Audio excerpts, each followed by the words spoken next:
இல்ல இல்ல கெஸ்ட் இங்க இருக்கிறார். வணக்கம் ஐயா. ஓகே. எஸ் ஓகே, இப்போ நான் மியூட் பண்ணிடுறேன்.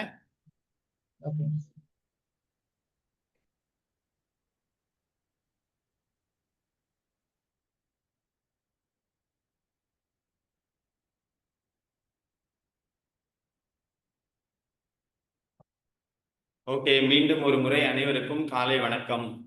காலை வணக்கம். இன்னைக்கு ஒரு அருமையான நாள்.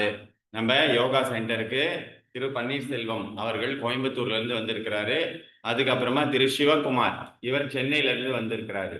ஸோ 2 கெஸ்டும் நம்மளுக்கு ஒரு விழிப்புணர்வு ஏற்படுத்துறதுக்காக வந்திருக்கிறாங்க.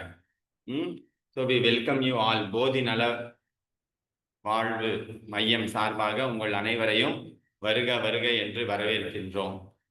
ஸோ இன்னைக்கு ஏன் ஸ்பெஷல் அப்படின்னு பார்த்தீங்கன்னாக்கா, இன்னும் வெங்கடேஷ் முன்னாடி வரலாம். வெங்கடேஷ் கொஞ்சம் முன்னாடி வந்துருங்க. எஸ், வை டுடே ஸ்பெஷல். நம்ம எல்லாருமே இன்னைக்கு ஃபைனான்சஸை நல்லா மெயின்டைன் பண்ணுறோம். வரவு செலவு கணக்கு டெய்லி பார்க்குறோம். அந்த ஃபைனான்சஸ்ல மெயின்டைன் பண்ற ஒரு மிக முக்கியமான பங்கு வந்து நம்மளுடைய ஹெல்த் எக்ஸ்பென்சஸ். நம்ம ஆரோக்கியத்துக்காக நம்ம எவ்வளோ செலவு பண்றோம், அதுக்கும் நம்ம இன்னைக்கு எப்படி எஜுகேஷன் படிப்புக்கு, பசங்களுடைய படிப்புக்கு நம்ம நிறைய செலவு பண்றோமோ, அதே மாதிரி நம்ம ஆரோக்கியத்துக்கும் நம்ம நிறைய செலவு பண்றோம். ஸோ அந்த ஹெல்த் எக்ஸ்பென்சஸை எப்படி நம்ம குறைக்கலாம்? சும்மாவே நம்ம டாக்டர் கிட்ட போயிட்டு டெஸ்டிங்கு அது இதுன்னு செலவு பண்ணாம எப்படி நம்ம ஆரோக்கியத்தை மேம்படுத்தலாம், அது மூலயமா நம்மளுக்கு செலவு குறையுது. அது ஒரு பக்கம். இன்னொன்று, நம்மளுடைய உடல் உறுப்புகள் எல்லாமே வந்து பார்த்தீங்கன்னா ரெஜுவினேட் ஆகுது. ஸோ நம்ம ஆரோக்கியத்தை மேம்படுத்துறது, ஹெல்த்தை எப்படி ரெஜுவினேட் பண்ணுறது, நம்ம ரொட்டீன் லைஃப்லேருந்து ஒரு பிரேக் எடுத்து எப்படி நம்ம பாடியை ஓவராலிங் பண்ணுறது, ரெஜுவினேட் எப்படி பண்ணுறது அப்படின்ற பல விஷயங்கள் எல்லாம் சொல்கிறதுக்கு நம்மளுக்கு இங்கே கெஸ்ட்டு வந்திருக்கிறாங்க. ஸோ இப்போ ஒரு கெஸ்ட்டு அவருடைய ஒரு இன்ட்ரோடக்ஷன், கெஸ்ட் வந்திருக்கிறாரு இல்லை, அவருடைய இன்ட்ரோடக்ஷன். திரு பன்னீர்செல்வம் ஐயா, இவர் வந்து 1952 ஈரோடு பக்கத்துல சித்தோட்டில் பிறந்தவர். சித்தோடு அப்படின்ற ஒரு ஊர்ல பிறந்தார். இவரு நிறைய பட்டங்கள் எல்லாம் பெற்று இருக்கிறாரு. இன்கம் டேக்ஸ் டிபார்ட்மெண்ட்ல 1971 அதுல எழுத்தாளராக சேர்ந்துட்டு அப்புறமா 2009 ரிட்டையர் ஆயிருக்கிறாரு. 2009 சார் ரிட்டையர் ஆயிட்டு இருக்கிறாரு. சாருக்கு இப்போ கிட்டத்தட்ட 73 ஏஜ். தன்னம்பிக்கை அப்படின்ற பத்திரிகை, அது மட்டும் இல்லாம பாசமலர் அப்படின்ற இந்த மாத இதழ்கள் எல்லாம் கட்டுரை எழுதி வராரு. குடும்ப பிரச்சனை, சமுதாய பிரச்சனை, தனி மனித மேம்பாடு, இயற்கை நலம், இது சார்ந்த நோய் தீர்க்கும் வழிகள் அப்படின்னு 44 புக்ஸ் எழுதியிருக்கிறாரு சார்.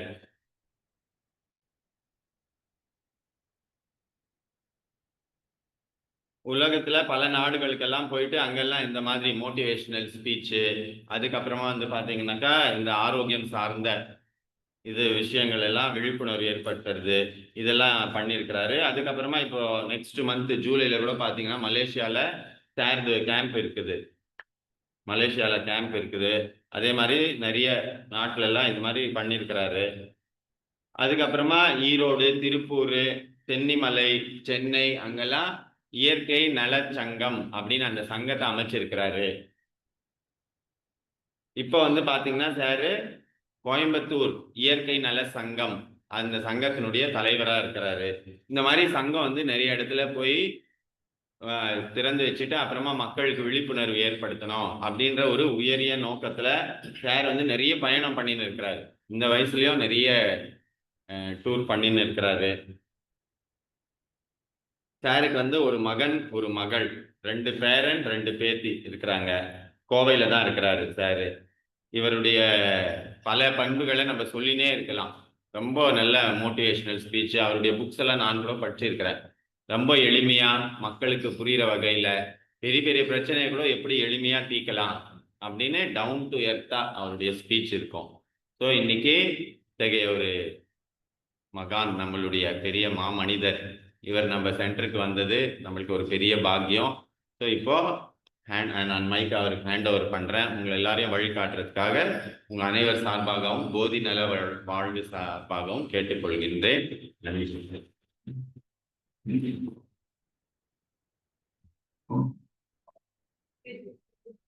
பேசுனீங்க एक मिनट अब இப்போ இல்ல நீங்க எங்கேயோ வந்து உட்காந்துருக்கீங்க. நீங்க எப்படி வந்துருங்க, ஏன்னா ஆன்லைன்லயே வந்துறாங்க. நீங்க இப்படி வந்துருங்க. இன்னும் கூட இப்படி இந்த செவருக்கா சாஞ்சுக்கா உட்காந்து நீங்களும் கொஞ்சம் அப்படி போயிடுங்க. ஃபேஸ் தெரியலனாக்கா அப்படி போயிடுங்க.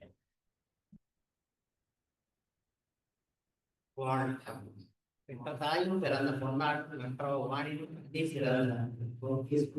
செய்யும் இந்த அதிகாலைகளிலே நேரடியாக இருக்கின்ற அன்பு சகோதர சகோதரிகளுக்கும் இணையத்திலே இணைய இருக்கின்ற சகோதரி வாழ்ந்தவர்கள் நம்மளுக்கு எது வேணாலும் போகலாம் வரலாம். ஆனால் ஆரோக்கியம் அப்படிங்கிறது போயிடுச்சு அப்படின்னா அதை மீட்டெடுக்கிறது ரொம்ப சிரமம். இன்றைக்கு மக்கள் வாழ்க்கை முறை கலாச்சாரம் எல்லாமே மாறுபட்ட நிலையிலே நாம் வாழ்ந்து வாய்ஸ் கம்மியா இருக்குது. இன்னும் கொஞ்சம்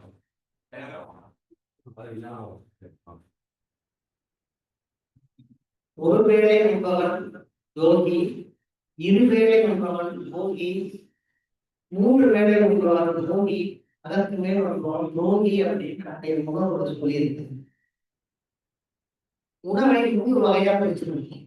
சாந்திக்கு உணவு, கோபம் தரக்கூடிய தாமச உணவு, உணர்ச்சி வயப்படக்கூடிய ராட்சச உணவு அப்படின்னு 3 வகையாக வச்சிருக்கேன். இன்றைக்கு உணவகங்களினுடைய எண்ணிக்கை ரொம்ப அதிகமாயிடுச்சு. அப்ப அந்த உணவகங்கள்ல என்ன கிடைக்குது? மக்களுடைய உணவு பழக்கம், வாழ்க்கை முறை, உடற்பயிற்சி இல்லாம ஆகிய எல்லாமே ஐயா ஒரே நிமிஷம். இங்க ஆன்லைன்ல இருக்கிறவங்களுக்கு கேட்கலன்றாங்க. சரி, கொஞ்சம் வாழ்க வளமுடன் கேட்கலாம். இப்போ வாழ்க வளமுடன் இப்போ கேக்குதா? ஓகே. இங்க எல்லாம் கேக்குது இல்லையா? அந்த மாதிரி நிலையில இன்றைக்கு நாம் நம்முடைய வாழ்க்கை மகிழ்ச்சியான வாழ்க்கையா இருக்கான்னு பார்த்தோம்னா பெரும்பாலும் மகிழ்ச்சியா இல்லை. சில சமயங்கள்ல மகிழ்ச்சியா இருக்குது, பல சமயங்கள்ல சங்கடமா இருக்கு. அப்ப மகிழ்ச்சியா இருக்கும்போது அதுக்கு நம்ம தான் காரணம், சங்கடமா இருக்கும்போது மத்தவங்க காரணம் அப்படின்னு சொல்றது மனித இயல்பா போயிடுச்சு. அதுல இருந்து மீண்டு வருவதற்கு நம்ம என்ன செய்யணும் அப்படிங்கிறத நம்ம தான் முடிவு. எந்த ஒரு டாக்டரோ எந்த ஒரு வேற நபர்களோ உங்களை குணப்படுத்த முடியுமான்னு நிச்சயமா குணப்படுத்த முடியாது அப்படிங்கிறத ஆணித்தரமா சொல்றேன். உங்களுடைய மனமும் உடலும் ஒன்று சேர்ந்து நான் நல்லா ஆகணும் அப்படின்னு நினைக்காம யாராலையும் உங்களை குணப்படுத்த முடியாது அப்படிங்கிறத மனசுக்குள்ள வச்சு, என்னதான் நீங்க மருந்து மாத்திரைகள் சொன்னாலும் யோகாசனம் செய்தாலும் கூட ஐயா சொன்னாங்க செய்தோம், நாங்க சொன்னோம், அவங்க சொன்னாங்க செய்தேன்னு செஞ்சுட்டு இருக்க வரைக்கும் முழுமையான பலன் இல்லை. உங்களுடைய மனதுக்குள்ளே இதை செய்வதால் நான் நிச்சயமாக மாறிவிடுவேன், ஆரோக்கியமாக வாழ்வேன், ஆனந்தமாக வாழ்வேன் அப்படின்னு எப்ப நினைக்கிறீங்களோ அப்ப உங்களுக்குள்ள இருக்கிற அந்த செல்கள் இருக்கு இல்லையா, அந்த செல்கள் எல்லாம் செயல்பட ஆரம்பிச்சிடும். ஓகேங்களா? இப்போ கேக்குதா? Okay okay.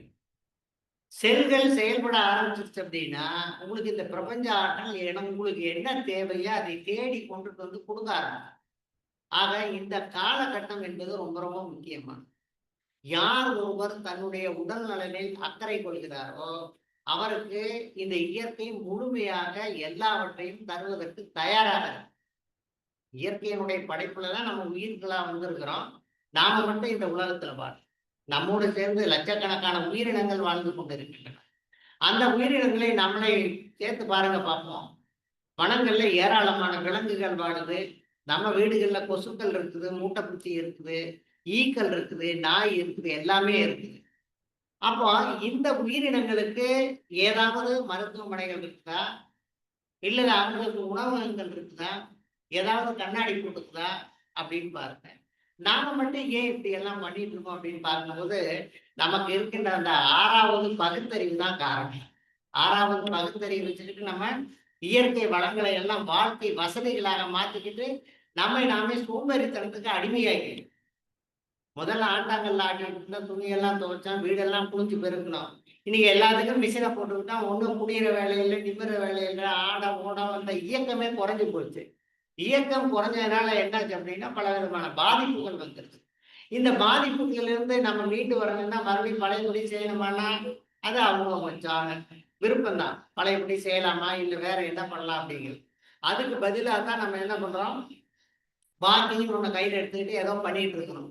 வாக்கிங் போறதுனால பல பாதிப்புகள் இருக்குது. நமக்கு வாக்கிங் போறதுனால இயக்கம் அதிகமாகும் போது அதனுடைய பாதிப்புகள் வரும். அப்போ சுலபமா செய்யணும் அப்படின்னா யோகான்னு ஒரு கலையை நம்ம கத்துக்கிட்டு இருக்கிறோம். அதுல நீங்க எல்லாம் எனக்கு தினம் செஞ்சுட்டு இருக்கீங்க. யோகா செய்தாலுமே உங்களுக்கு நீங்கள் நினைக்கின்ற பலன் கிடைக்குதா அப்படின்னா முழுமையா கிடைக்காது. ஆரோக்கியம் அப்படிங்கிறது ஒரு 3 பாகம்னு வச்சுக்குவோம். முழுசு 100%னா 1/3 வச்சுக்கோம். யோகா ஒரு 1/3 பாகம் ஆச்சா. இன்னொரு 1/3 உணவு, இன்னொரு பயிற்சிகள். யோகா தவிர பயிற்சிகள். யோகா மட்டுமே எல்லாமே குணப்படுத்திடும் அப்படின்னு சொல்லவே முடியாது. எதுவுமே சொல்ல முடியாது. அடிப்படை என்ன அப்படின்னா மனமது செம்மையானால் மருந்துகள் தேவையில்லை. உங்கள்கிட்ட இருக்கிற மனமானது ஆரோக்கியமா இருந்து நான் நல்லா இருக்கேன், ஆனந்தமா இருக்கேன், எனக்கு எந்த பிரச்சனையும் இல்லைன்னு நினைச்சுக்கிட்டே இருங்க, நீங்க நல்லா இருக்கலாம். ஐயோ எனக்கு சக்கரை வந்துருச்சு, இல்லை எனக்கு முழங்கால் வலிக்குது, எனக்கு இடுப்பு வலிக்குன்னு நினைங்க. இந்த நினைப்பு என்ன அப்படின்னா மனிதனுடைய இயல்பு. இந்த எண்ணங்கள் அப்படியே நம்ம இருக்க என்ன ஆகுது, நம்முடைய உடல்ல இருக்கிற செல்கள்லாம் இவர் இதை ரொம்ப விரும்புறாரு போல் இருக்குன்ட்டு அந்த செல்கள் என்ன பண்ண இவருக்கு இடுப்பு வலி இல்லைன்னா முதுகு வலி இல்லைன்னா சக்கரை ரொம்ப பிடிக்கும் போல் இருக்குன்னு நினைச்சிட்டு நீங்க அதுக்கப்புறம் என்ன மருந்து மாத்திரை சாப்பிட்டாலும் என்ன யோகா செஞ்சாலும் அந்த செல்கள் மாறினாலுமே உங்களால் மாற முடியாது, மாற்றம் வராது. இந்த அடிப்படையை நம்ம தெரிஞ்சுக்கணும். இப்ப இதை தெரிந்து கொள்வதற்கு என்ன அப்படின்னா மனப்பயிற்சின்னு ஒன்று கொடுப்போம். மூச்சு தான், வேற ஒன்றும் கிடையாது. விவேகானந்தர் அமெரிக்கா போனப்போ அமெரிக்காவில் விவேகானந்தத்தை கேட்டாங்க, சாமி மனசை பத்தி நிறைய பேசுறீங்க, ரொம்ப சரி, இந்த மனசை பத்தி கொஞ்சம் சொல்லுங்களேன், எங்களுக்கு மனம்னா என்னன்னு தெரிய மாட்டேங்குது அப்படின்னாரு. அவர் சொன்னாரு, மனம்ங்கிறது ஒரு குரங்கு. குரங்கு சாதாரணமா நம்ம பார்க்கலாம், ஒரு இடத்துல நிற்காது, எல்லா பக்கம் சுத்திக்கிட்டே இருக்கும். இந்த மாதிரி இருக்கிற ஒரு குரங்கு ஒரு நாள் ரொம்ப தாகமா இருந்து எல்லா பக்கம் பார்த்து எங்கேயுமே தண்ணி கிடைக்கல. கடைசியில் ஒரு மரத்து மேல ஒரு பானையில தண்ணி இருந்து அதை குடிச்சிருச்சு. கடைசியில பார்த்தா அது கட்டி வச்சிருக்காங்க. கல் குடிச்சதுனால அது போதை ஆட ஆரம்பிச்சிருச்சு. முதல்லயே ஆடிட்டு இருக்கிறது கொஞ்சம் அதிகமா ஆட ஆரம்பிச்சிருச்சு. ஆடிட்டு இருக்கும்போது என்ன பண்ணுச்சு, ஒரு தேள் கொட்டிருச்சு. அதை தேள் கொட்டினோடனே எப்படி இருக்கு, கடுகடுன்னு வலிக்க ஆரம்பிச்சிருச்சு, எச்சா குதிக்க ஆரம்பிச்சது. குதிச்சிட்டு இருக்கும்போது ஒரு பேய் பிடிச்சிருச்சா. பேய் பிடிச்சா என்ன பண்ணுவோம், நம்ம குழந்தைங்கள்லாம் சொல்லுவாங்க தலையை போட்டு ஆடிட்டு இருப்பாங்க இல்லையா, அந்த மாதிரி அந்த குரங்கு ரொம்ப வேகமா ஆரம்பிச்சிருச்சான். இது ஒரு கதையா சொல்லி அந்த மாதிரியான ஒரு சூழல்ல நம்ம மனிதர்கள் வாழ்ந்துட்டு இருக்கிறோம். அதுக்கான அடிப்படை காரணம் நம்முடைய மனம்தான். ஆக மனம் என்பதை நாம் சரியாக வைத்துக் கொண்டால் மனிதன் என்கின்ற பெயர் பெற்றிருக்கின்ற நாம் நல்ல மனிதர்களாக வாழ முடியும். மனிதனுடைய சிறப்பு அல்லது தத்துவம் என்ன அப்படின்னா ஒத்தும் உதவியும் வாழ்தல். ஒத்துனா ஹெல்பிங் டெண்டன்சி, உதவுறதுன்னா ஹெல்பிங் டெண்டன்சி, ஒத்துனா அட்ஜஸ்ட்மெண்ட். நம்ம வீட்டுல 2 பேர் இருக்கோம், 3 பேர் இருக்கா, நமக்குள்ள ஒரு இனங்க இருக்கான்னா இல்ல. ஒருத்தர் பேன் போட்டா பிடிக்கும், இன்னொருத்தருக்கு பேன் போட்டா பிடிக்காது. டிவி எடுத்துக்கிட்டா ஒருத்தருக்கு ஒரு சேனல் பிடிக்கும், இன்னொருத்தருக்கு இன்னொரு சேனல் பிடிக்கும். சாப்பாடு எடுத்துக்கிட்டா ஒருத்தருக்கு ஒண்ணு பிடிக்கும், இன்னொருத்தருக்கு ஒண்ணு பிடிக்கும். 2-3 பேர்த்துக்குள்ளே நமக்குள்ள ஒரு இணக்கம் இல்லாதது நம்முடைய வாழ்க்கை எப்படி இருக்கும், நம்முடைய மனசு எப்படி இருக்குன்னு யோசனை பண்ணிப்பாரு. அப்ப இந்த இணக்கத்தை நாம் எப்படி உருவாக்குவது அப்படிங்கும் போதுதான் சொன்னாங்க அட்ஜஸ்ட்மெண்ட் அப்படின்னு வந்தது. விட்டு கொடுக்கிறது. நம்ம எங்க விட்டு கொடுக்குறோமோ அங்க நமக்கு என்ன தேவையோ அது வந்துகிட்டே இருக்கு. கொஞ்சம் விட்டு கொடுக்கணும். பொதுவாகவே ஒரு விதி இருக்குது, நீங்க ஒன்ன கொடுத்தாதான் ஒண்ணு கிடைக்கும். நமக்கு இப்ப காலையில ஒரு டீ குடிக்கணும்னு வச்சுக்கோங்க, கடையில டீ கொடுக்குறாங்க, காசு கொடுக்காம தருவாங்களா? நீங்க உங்கள்கிட்ட காசு இருக்குது, காசை கொடுக்குறீங்க, அவருக்கு டீ கொடுக்குறாரு, ரைட். நீங்க டீ குடிச்சுட்டு உங்களுக்கு ஒரு திருப்தி வருது, அது கெடுதலா நல்லதா? யாராவது சொல்லுங்க, டீ குடிக்கிறது நல்லதா கெடுதலா? கெடுதல்னு தெரியுது. ஏன் குடிக்கிறோம்? பழக்கத்துக்கு அடிமையாயிட்டு. சின்ன வயசுல இருந்து நம்ம அப்பா அம்மா நம்ம டீ கொடுத்து வளர்த்துக்கிட்டாங்க. நம்ம வளர்ந்த சூழ்நிலை டீ கொடுத்துட்டு வளர்ந்துட்டோம். அதனால கெடுதல்னு தெரிஞ்சாலுமே சாப்பிடணும். அப்ப கெடுதல்னு தெரிஞ்சு சாப்பிடும்போது அது உள்ள போய் நம்ம உடம்புல நோய் எதிர்ப்பாற்றல் இருக்க வரைக்கும் நம்ம பாதுகாப்பா பார்த்துக்கணும். அதுக்கப்புறம் என்ன பண்ணா எல்லாத்தையும் ஒரே அடியை போட்டு சாத்திடும். இதுதான் அடிப்படையானது. அப்ப இதிலிருந்து நம்ம எப்படி மீட்டெடுத்துக் கொள்வது அப்படின்னா, நீங்களாக நாம மனம் மாறினாலும் நிச்சயமா யாராலையும் முடியாது. டாக்டர்கிட்ட போறோம், அவர் படிச்சுட்டு வந்திருக்காரு, எம்பிபிஎஸ் படிச்சுட்டு வந்திருக்காரு. நம்ம நினைச்சிட்டு போறோம், எனக்கு பயங்கரமா வலிக்கு இருக்குது, வயிற்று வலி இருக்குது, ப்ளோட்டிங் இருக்குது, நெஞ்செரிச்சல் இருக்குது, இதுக்காக நம்ம போறோம் அப்படின்ட்டு போயிட்டு அவர் கேட்குற காசை கொடுத்துட்டு கொடுக்குற மாத்திரையெல்லாம் வாங்கிட்டு வந்து சாப்பிட்றோம். சரியாகுதா? 2 நாள் சரியான மாதிரி தெரியுது, மறுபடியும் சாப்பிட்டோன்னே மறுபடியும் வருது. என்ன காரணம்? வயிற்றுல இருக்கிற கோளாறு சரியாகல. ஒண்ணுமே கிடையாது, நம்ம இயற்கையில இருக்குது. வெள்ளை பூசணிக்காய் ஒரு 2 நாள் சாப்பிட்டதே சரியா போயிடும். 1 பைசா செலவு கிடையாது. 5 ரூபா வெள்ளை பூசணிக்காய் வாங்கி சாப்பிட்டா சரியா போயிடும்.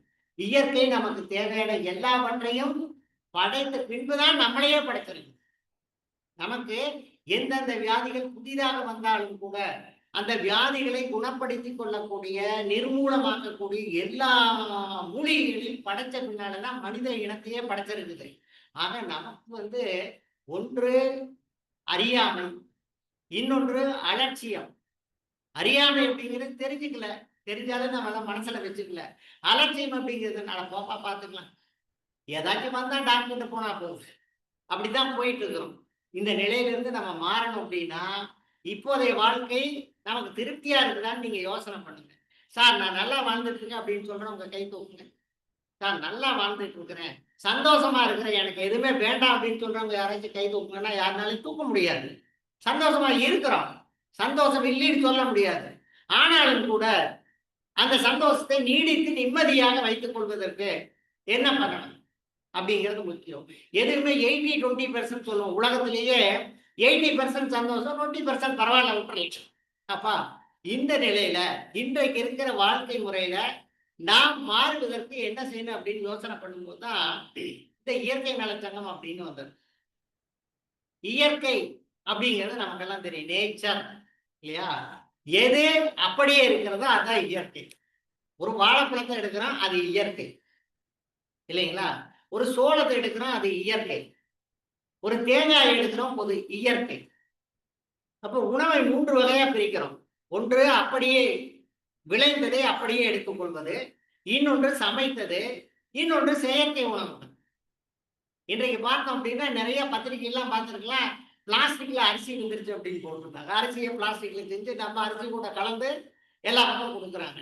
அப்ப மனிதன் தன்னுடைய 6வது அறிவை வைத்துக்கொண்டு என்ன பண்றான், மக்களை ஏமாற்றி தான் பணம் நிறைய சம்பாதிக்கிறதுக்காக நிறைய செய்ய ஆரம்பிச்சுட்டாங்க.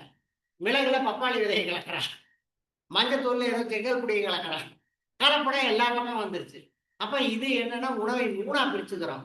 அப்ப இந்த 3ல நம்ம பிறந்ததுல இருந்து இன்னைக்கு வரைக்கும் என்ன பண்ணிட்டு இருக்கோம் அப்படின்னா, நம்ம பெற்றோர்கள் நமக்கு என்ன கொடுத்தாங்களோ அதுதான் நமக்கு தேவ அமிர்தம் அப்படின்னு சாப்பிட்டுட்டு இருக்கிறோம். சரி, சாப்பிட்டா நல்லா இருக்கு இல்லையா? நம்ம தாத்தா பாட்டி எப்படி இருந்தாங்க? நல்லா இருந்தாங்க. எப்படி நல்லா இருந்தாங்க? என்ன காரணம்? சரி, அவங்க சமைச்சுதான் சாப்பிட்டாங்க. இயற்கை உணவு அவங்க என்ன சாப்பிட்டாங்க? உரம் போட, உரத்தை விட்டுருங்க, உரத்தை விட்டுருங்க. அவங்க சமைச்சு சாப்பிட்டாங்க. சமைச்சு சாப்பிட்டாலும் கூட அவங்களுக்கு நோய் வரல. என்ன காரணம்? கடுமையா வேலை செஞ்ச இல்லையா? கடுமையா வேலை செஞ்ச, கண்ட கவலைகளை மனசுக்குள்ள ஏத்திக்கல. இன்னைக்கு கவலை இல்லாம யாராச்சும் இருக்குமா? ஏகப்பட்ட கவலைகளை வச்சுட்டு இருக்கிறோம். பொண்ணு குழந்தை கல்யாணம் பண்ணணுங்கிற கவலை, கல்யாணம் ஆயிடுச்சுன்னா குழந்தை பிறக்கணுமேங்கிற கவலை. நீங்க பார்த்தோம் அப்படின்னா 5 வருஷம் 6 வருஷம் ஆகி கூட கல்யாணம் ஆகி குழந்தை பிற இல்லை அப்படிங்கிறவங்க நிறைய பேர் இருக்காங்க. அது ஒரு பெரிய கவலை. குழந்தை பிறந்துருச்சுன்னு வச்சுக்கோங்க, அந்த குழந்தை பெருசாகி அதை படிக்க வச்சு அது கல்யாணம் பண்ணணும், அது சொத்து சேர்க்கணும்னா அது ஒரு கவலை. இதெல்லாம் தேவையே இல்லை. உங்களுக்கு குழந்தை பிறக்கணும், பிறக்கணும். ஒரு தாயினுடைய வயிற்றிலே கரு உருவாகும் போது இயற்கை என்ன பண்ணுது, ஆனா பெண்ணான்னு இந்த ஆணு பெண்ணு சேர்ந்துதான் முடிவு பண்றாங்க. இயற்கையை முடிவு பண்ணல, பொய் எக்ஸ் ஒய் அப்படிங்கிறது சேர்ந்துதான் முடிவு பண்ணுது. அப்ப பெண் குழந்தை கரு உருவானால் அந்த பெண்ணுக்கு எத்தனை மாதம் மாதவிடாய் வரும் அப்படிங்கிறத கணக்கு போட்டு அந்த கருமுட்டையை உற்பத்தி செய்து வைக்கிறது இயற்கை. இதெல்லாம் நமக்கு தெரியல. மெனோபாஸ் அப்படிங்கிறது என்னது, அது முடிகிற ஓரம். அப்ப இதையெல்லாம் நம்ம தெரிஞ்சுக்கிட்டோம் அப்படின்னா ரொம்ப சுலபமா செய்யலாம். மாதவிடாய் அப்படிங்கிறது ரொம்ப ரொம்ப பெண்களுக்கு வாழ்க்கையில முக்கியமானது. மாதவிடாய் வருவது பௌர்ணமி காலங்கள்ல வர்றதுதான் ஆரோக்கியமான உடம்பு அப்படின்னு அர்த்தம். ஆனா இன்றைக்கு பெரும்பாலானவர்களுக்கு அமாவாசை ஒட்டியே வந்துட்டு இருக்குது. உங்களுக்கு யாருக்காச்சும் அந்த மாதிரி இருக்குதா? அமாவாசை ஒட்டி வருதா, பௌர்ணமி ஒட்டி வருதா? நிறைய பேருக்கு கேட்டா சார் தெரியல சார், ஏதோ வருது, எங்களுக்கு எந்த அமாவாசையா பௌர்ணமியா தெரியல அப்படிங்கிறாங்க. ஆனா அந்த அளவுக்கு நம்முடைய வாழ்க்கையில ஈடுபாடு இல்லாம வாழ்ந்துட்டு இருக்கிறோம். ஏதோ ஒண்ணு பச்சா சாப்பிடலாம், பிடிச்சா சாப்பிடலாம், பிடிச்சதா ரொம்ப சாப்பிடலாம். அந்த மாதிரியான ஒரு சூழல்ல வாழ்ந்துட்டு இருக்கும்போது இதை பற்றிய ஒரு விழிப்புணர்வை மக்களிடம் உருவாக்கணும் அப்படிங்கிற அடிப்படையில உருவாக்கப்பட்டதுதான் இந்த இயற்கை நல சங்கம் அப்படிங்கிறது. இதுக்காக பெரிய பெரிய ஆளுகள்லாம் நிறைய பண்ணியிருக்காங்க. கோவையில் இருக்கிற சங்கத்துக்கு 48 ஆண்டுகள் ஆச்சு. அவர் புதுக்கோட்டையில லட்சுமண சர்மான்னு இருந்தாரு. சிவசைலத்துல வந்து ராமகிருஷ்ணன் தேங்காய் சாமியார் தான் பேரு. அவருடைய தம்பி அப்பன் இந்த பக்கம் கூட வந்திருக்கலாம், இங்கே வந்திருக்கிறார். வந்திருக்காரு. அந்த மாதிரி எல்லாம் பலர் செஞ்சிட்டு இருக்காங்க. இருந்தாலும் கூட அவங்க ஏதோ வர்றாங்க போறாங்க, எல்லா இடங்களுக்கும் ஒருத்தர் போறது அப்படிங்கிறது முடியாத காரியம். என்ன பண்ணலாம்னா, ஒவ்வொருத்தரும் ஒவ்வொரு விளக்கு ஏற்றி வச்சோம்னு வச்சுக்கோங்க. அந்த விளக்கை கொண்டு போய் உங்க வீட்டுல நீங்க விளக்கு ஏற்றி வச்சீங்கன்னா அங்க வெளிச்சமா இருக்கு. அப்ப வெளிச்சம் என்பது என்னன்னா இருளை நீக்குவது. அப்ப இந்த மாதிரி விழிப்புணர்வு எதுக்கு அப்படின்னு நம்முடைய அறியாமையை போக்கி ஆரோக்கியமாக வாழ்வதற்கு அப்படிங்கிற அடிப்படையில இங்க செயல்பட்டு இருக்கிறோம். அந்த வகையில இந்த ஆண்டு நான் ஒரு முடிவு எடுத்தேன். சரி, மக்களுக்கே என்ன செய்யலாம்? காசு கொடுத்தா பத்தாது, நாம அவங்க திருப்தி கொடுக்க முடியாது. சாப்பாடு போட்டா ஒரு வேளை போடலாம், அப்புறம் அடுத்த வேலை அது முடியாது. ட்ரெஸ் கொடுக்கலாமா? அதுவும் முடியாது. கல்வி கொடுக்கலாமா? முடியாது. ஒவ்வொருத்தரும் ஒவ்வொரு கல்வி பண்ணுவாங்க. சரி, நமக்கு முக்கியமானது இந்த ஹெல்த் அப்படின்னு சொல்லக்கூடிய ஆரோக்கியம் அப்படின்னு தான். இப்போ health is last, everything is last. நீங்க ஓடி ஓடி ஓடி சம்பாதிக்கிற லட்சக்கணக்கில் கடைசியில பார்த்தா ஒரு ஹாஸ்பிட்டல் போய் படுத்தானா இருக்கிறதெல்லாம் பிடிங்கிட்டு சாகடிச்சு குழந்தை கையில கொடுக்குறான். இன்னைக்கு அதான் நடந்துட்டு இருக்கு மல்டி ஸ்பெஷாலிட்டி ஹாஸ்பிட்டல் அப்படின்னு. அதனால நம்ம அடிப்படையா தெரிஞ்சுக்க வேண்டியது, நீங்க எந்த மருந்து சாப்பிட்டாலும் அந்த மருந்தே இந்த உடம்பு ஏத்துக்குதான்னு முதல்ல தெரிஞ்சுக்கலாம். யாராச்சும் மருந்து கையில வச்சிருக்கீங்களா? யாரும் கொண்டு வந்திருக்க மாட்டாங்க. அடுத்த முறை வரும்போது பார்த்துக்கலாம். மருந்தை கையில வச்சுட்டு அந்த மருந்து உங்களை உடம்பு ஏத்துக்குதா அப்படின்னு நீங்க கண்டுபிடிச்சிட்டு அதுக்கு தகுந்த மாதிரி மருந்து சாப்பிடுங்க. வேண்டான்னு சொல்லல. மருந்து உடம்பு ஏத்துக்கலைன்னா அந்த மருந்து சாப்பிட்டு என்ன பண்ண போறோம்? மருந்து சாப்பிட்டா நமக்கு அந்த ரசாயனங்களால ஏகப்பட்ட பாதிப்புகள் இருக்கு அப்படிங்கறத நம்ம ஏத்துக்கணும். ஆச்சுங்களா? அப்போ நம்ம வாழ்க்கையில ஒரு மாற்றம் தேவை. 3 விதமான மாற்றங்கள் தேவை. சின்ன சின்ன மாற்றம் தான், ஒண்ணும் பெருசா நம்ம செய்ய வேண்டியது. இருக்கிற வீட்லயே இருந்துக்குங்க. நீங்க எப்படி வாழ்றீங்களோ அதே மாதிரி வாங்க. 24 மணி நேரம் இருக்குது. ஒரு மணி நேரம் உங்களுக்குன்னு ஒதுக்கலாமா? சாரி, 23 மணி நேரம் உங்க குடும்பம், இந்த உலகம், கடை, தொழில், வியாபாரம் என்ன வேணாலும் பண்ணிக்க. ஒரே 1 மணி நேரம் 2 அரை மணியா பிரிச்சுங்க. அதை அரை மணிக்கு என்ன பண்ண, உடம்ப கொஞ்சம் ஆட்டிக்கிட்டு இருக்கு. முடிஞ்சா ஆட்டுங்க, முடியலைன்னா உருளுங்க. அதை செய்யலாம்ல. யாரும் குதியுங்க, இப்படி குதியுங்க. அதிகமா நடக்காதீங்க, குதியுங்க, ஆட்டுங்க, ஏதோ ஒண்ணு பண்ணுங்க. கழுத்து இப்படி ஆட்டுங்க. முடிஞ்ச உடனே 2-3 எக்ஸசைஸ் சொல்லித்தரேன். அப்ப இல்லைன்னா படுத்து உருளுங்க. அங்க பிரதர்சனம். அங்க பிரதர்சனம் யார் பண்றாங்களோ அவங்க உடம்புக்குள்ள இருக்கிற எல்லா சுரப்பிகளும் சரியா சுரந்து பல வியாதிகள் குணமாகுது, தொப்பை உட்பட. ஆச்சுங்களா? இந்த மாதவிடாய் கோளாறுகள், கருப்பை கட்டிகள் எல்லாமே சரியாகும் இந்த அங்க பிரதர்சனம் அப்படிங்கிறது. இது செய்யலாம் இல்லையா? ஒரு அரை மணி நேரம் என்ன பண்ணலாம்? ஒண்ணும் பண்ணாதீங்க, அப்படியே உட்கார்ந்துக்குங்க, அமைதியா இருங்க. மூக்கு வழியா மூச்சை இழுங்க, நீங்க விடுங்க. அப்படியே பார்த்தீங்கன்னா உங்களை அறியாமலேயே போயிட்டு வந்துட்டு இருக்கு. மூச்சையே கவனிச்சுட்டு இருக்கு. கவனிக்கவே முடியாது. 1 நிமிஷம் கவனிச்சாலே அதிகம். 1 நிமிஷத்துக்கு ஆவரேஜா 15 மூச்சு சொல்றோம். ஆனா சில பேர் 20 எடுக்கிறாங்க, சில பேர் 6, 7, 8ன்னு எடுக்கிறாங்க. அந்த மூச்சையே கவனிச்சுட்டு இருக்குங்க. என்ன ஆகும் அப்படின்னா 1 மாசம் ஆகும் மூச்சு மேல கவனம் வரும். மூச்சு மேல கவனம் எப்ப வந்ததோ அப்ப உங்களால எதனாலும் சாதிக்க முடியும் அப்படிங்கிற ஒரு தகுதி வந்து சேரும். அந்த தகுதி வந்துருச்சுன்னு வச்சுக்கோங்க, உங்களுக்கு என்ன வேணும் நீங்க டிசைட் பண்ணிக்கங்க. இவரு வந்து முகேஷ் சொல்ல வேண்டியது இல்லை, நான் சொல்ல வேண்டியது இல்லை. நீங்க இப்படி சாப்பிடுங்க, நீங்க அந்த எக்ஸசைஸ் பண்ணுங்க, நீங்க இந்த யோகா பண்ணுங்க அப்படின்னு. You decide your self how to live. எப்படி வாழணும் அப்படிங்கிறது நீங்க முடிவு பண்ணீங்க. Your life is in your hand. உங்க வாழ்க்கை உங்க கையில இருக்குது. இன்னொருத்த கையில கொடுத்து போட்டு குடுமையை கொடுத்து போட்டு அவன் கொடுத்து சுத்தரான அதுக்காக ஏன் சுத்திட்டு இருக்கு. இன்னைக்கு எல்லாரும் அப்படித்தான் இருக்கான். டாக்டர் கையில போய் மாட்டிக்கிட்டு புலிவாலை பிடிச்ச கதையா அவன் மாசம் ஒரு தடவை வாங்குறான். அதுக்கு கன்சல்டேஷன் ஃபீஸ். அங்க போய் 3 மணி நேரம் உட்கார்ந்துட்டு இருக்க வேண்டி இருக்குது. அங்க வர்றவங்க என்ன வியாதியோட இருக்காங்க அதெல்லாம் நம்ம எடுத்துக்க வேண்டி இருக்குது. பல வகையான பாதிப்புகள் இருக்குது. அப்போ ஒரு மாற்றம், 1 மணி நேரம் இருக்கு. ஆச்சா? இன்னொன்று, உணவுல ஒரு சிறு மாற்றம். நான் பொதுவாக ரொம்ப எளிமையா தான் சொல்றேன். என்ன வேணாலும் சாப்பிடுங்க, எப்ப வேணாலும் சாப்பிடுங்க. பசிச்சா சாப்பிடுங்க, பசி இல்லாம சாப்பிடுங்க. வயிறு என்ன தெரியுமா? பெரிய டாக்டர். நம்ம உடம்பு ஒரு பெரிய டாக்டர். இதுக்கு என்ன வேணுமோ அதை மட்டும் வச்சுட்டு வேண்டாங்கிறத ஒன்றும் வாய் வழியா அனுப்புது, இல்லைன்னா ஆய் வழியா வெளியில அனுப்புது. நமக்கு உடம்புக்கு தேவையில்லை அப்படின்னா அது வெளியில தள்ளிடும். ஆனா ஒரே ஒரு கண்டிஷன் மட்டும் என்ன அப்படின்னா, சாப்பிடும்போது நீங்க என்னத்தை சாப்பிட்றீங்களோ அந்த சாப்பாட்டை வாய்க்குள்ள போட்டு உதடுகளை மூடி, கண்களை மூடி 1 நிமிஷம் மெல்லுங்க. கண்களை மூடணும், உதடுகளை மூடணும், 1 நிமிஷம் மெல்லணும். 30 நிமிஷம் சாப்பிடுங்க. 30 கவலம். நீங்க என்ன வேணாலும் சாப்பிடுங்க. தோசையா இருந்தாலும் சரி, இட்லியா இருந்தாலும் சரி, பூரியா இருந்தாலும் சரி, பிரியாணியா இருந்தாலும் சரி, என்ன வேணாலும் சாப்பிடுங்க.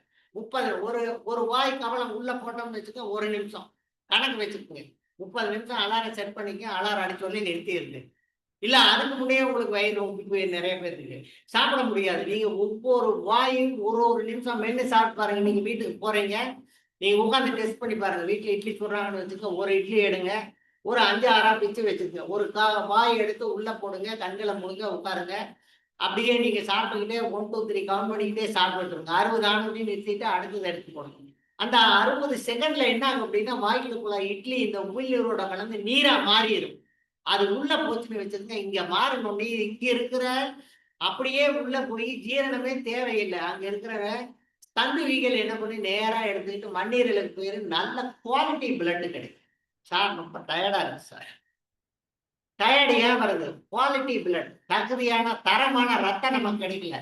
அதே தான் சாப்பிட்றாரு. ஒருத்தர் அதே 2 இட்லி சாப்பிட்றாரு, இன்னொருத்தர் 2 இட்லி சாப்பிட்றாரு. ஒருத்தர் சுறுசுறுப்பா வேலை செய்யறாரு, ஒருத்தர் சோம்பி போய் கிடக்கிறாருன்னு என்ன காரணம்னா, உணவு எப்படி அருந்துகிறார் என்பதுதான் மாற்றமே. சரியான முறையில சாப்பிட்டேன்னு வச்சுக்கோங்க, சரியா போகுது. அதான் கீழே எழுதி வச்சிருந்தா, நொறுங்க தின்றால் எனக்கு 100 எல்லாம் வேணும் சார். நிறைய காலேஜுக்கு எல்லாம் போவேன். இந்த மோட்டிவேஷன் கூப்பிடுவாங்க ஃபர்ஸ்ட் இயர் ஸ்டூடெண்ட்ஸுக்கு. அங்க போய் எல்லாம் சொல்லி போட்டு கடைசியில கேட்டோம்னா, நீங்க எத்தனை வருஷம் வாழலாம்னு நினைக்கிறீங்கன்னா, சார் 60 போதும் சார். ஏன் அப்படின்னா, எங்க வீட்டுல பெரியவங்க எல்லாம் வர கஷ்டத்தை பாக்குறோம். கஷ்டம் நடக்க முடியாம இருக்காங்க, பாத்ரூம் போக முடியாம இருக்காங்க. அப்ப நாம இன்னொரு 30 வருஷம் 40 வருஷம் ஆகும்போது எங்க நிலைமை எப்படி இருக்குன்னு சொல்ல முடியாது. 60 அதிகம் அப்படிங்கிறாங்க. அது தப்பு. மனிதனுடைய ஆயுள் 120 ஆண்டுகள். நான் 2009 அசிஸ்டன்ட் கமிஷனரா சேல்ஸ் டேக்ஸ்ல ரிட்டையர் ஆனேன். ரிட்டையர் ஆகும்போது நான் டிக்ளேர் பண்ணேன், நான் 101 ஆண்டுகள் ஆரோக்கியமாக வாழ்வேன் அப்படின்னு. சார் சொல்றதுக்கு என்ன கஷ்டம் சொல்லுங்களேன். உள்ளுவதெல்லாம் உயர்வுள்ளதுன்னு சொன்னாலும் எத்தனை வருஷம் வாழ போறீங்க? 100 வருஷம் வாழ போறேன்னு சொல்லுங்க. நீங்க எத்தனை வருஷம் வாழ போறீங்க? 100 வருஷத்தை வாழலாம்னு நினைக்கிறேன். கை தூக்கு. 100 வருஷம் இப்ப வாக்கி தூக்குங்களேன். 100 வருஷம் பரவாயில்ல. நமக்கு 120 வருஷம் கொடுத்துருக்கான். இது வரைக்கும் வாழ்ந்ததுக்கு தப்புக்கு 20 வருஷம் கழிச்சிருவோம். 100 வருஷம் வச்சுக்குவோம். சார் நாளைக்கே சாகலாம், தப்பு இல்லை. ஒரு 4 வருஷம் கழிச்சு சாகலாம், தப்பே கிடையாது. எதுக்கு வந்திருக்கீங்க? மகிழ்ச்சியாக வாழ்றதுக்கு வந்திருக்கிறோம். பிறந்தவங்க எல்லாம் இறந்துதான் ஆகணும். வந்தவர் எல்லாம் தங்கி விட்டால் இந்த மண்ணில் நமக்கே இடம் எதுக்கு ஒரு பாட்டு வேற பாடியிருக்கான். அதனால நம்ம உணவுல சில மாற்றம் சாப்பிடுங்க. நான் சொன்னது எளிமையா எல்லாத்துக்கும் புரியுற மாதிரி நீங்க என்ன வேணாலும் சாப்பிடுங்க, இதை மட்டும் சாப்பிடுங்க அப்படின்னு சொல்லியிருக்கிறேன். இது 1. சார் இதுக்கு அடுத்த ஸ்டேஜ் என்ன அப்படின்னா, பசிச்சா சாப்பிடும், பசி இல்லாம சாப்பிடும். 2. இதுக்கு அடுத்த ஸ்டேஜ் சிலதெல்லாம் தெரிஞ்சுக்கலாம். எதை சாப்பிட்டா நமக்கு என்ன பலன் கிடைக்கும்? ஹார்ட் ப்ராப்ளம் யாருக்காச்சும் இருக்கா? இருதய பிரச்சனைகள். இருதய பிரச்சனை யாருக்கு இருக்குதோ, இல்ல வீட்டுல இருந்தாலும் சரி, மற்றவங்களுக்கு இருந்தாலும் சரி, யாருக்கு இருந்தாலும் சரி, ஒன்றும் பிரச்சனை கிடையாது. வாழைக்காய் இருக்கு இல்லையா? வாழைக்காய் எடுத்து நல்லா கழுவிட்டு பஞ்சாயத்து அப்படியே வட்ட வட்டமா நறுக்கி தினசரி காலையில் ஒரு 10 துண்டு சாப்பிட்டுட்டு வாங்க. கூட மருந்து இல்லாத மருத்துவ முறையில் நான் முத்திரைகள்னு ஒரு புக் எழுதியிருக்கேன். அதை நான் இங்க நம்ம முகேஷ் கொடுத்துட்டு போறேன்.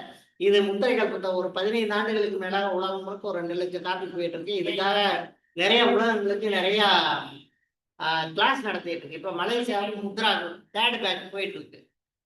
சரி, உங்களுக்கு எல்லாம் உபயோகப்படணும். இதை நம்ம முகேஷ் குமாருக்கு இந்த புத்தகத்தை ஒரு அன்பளிப்பா கொடுத்துறேன்.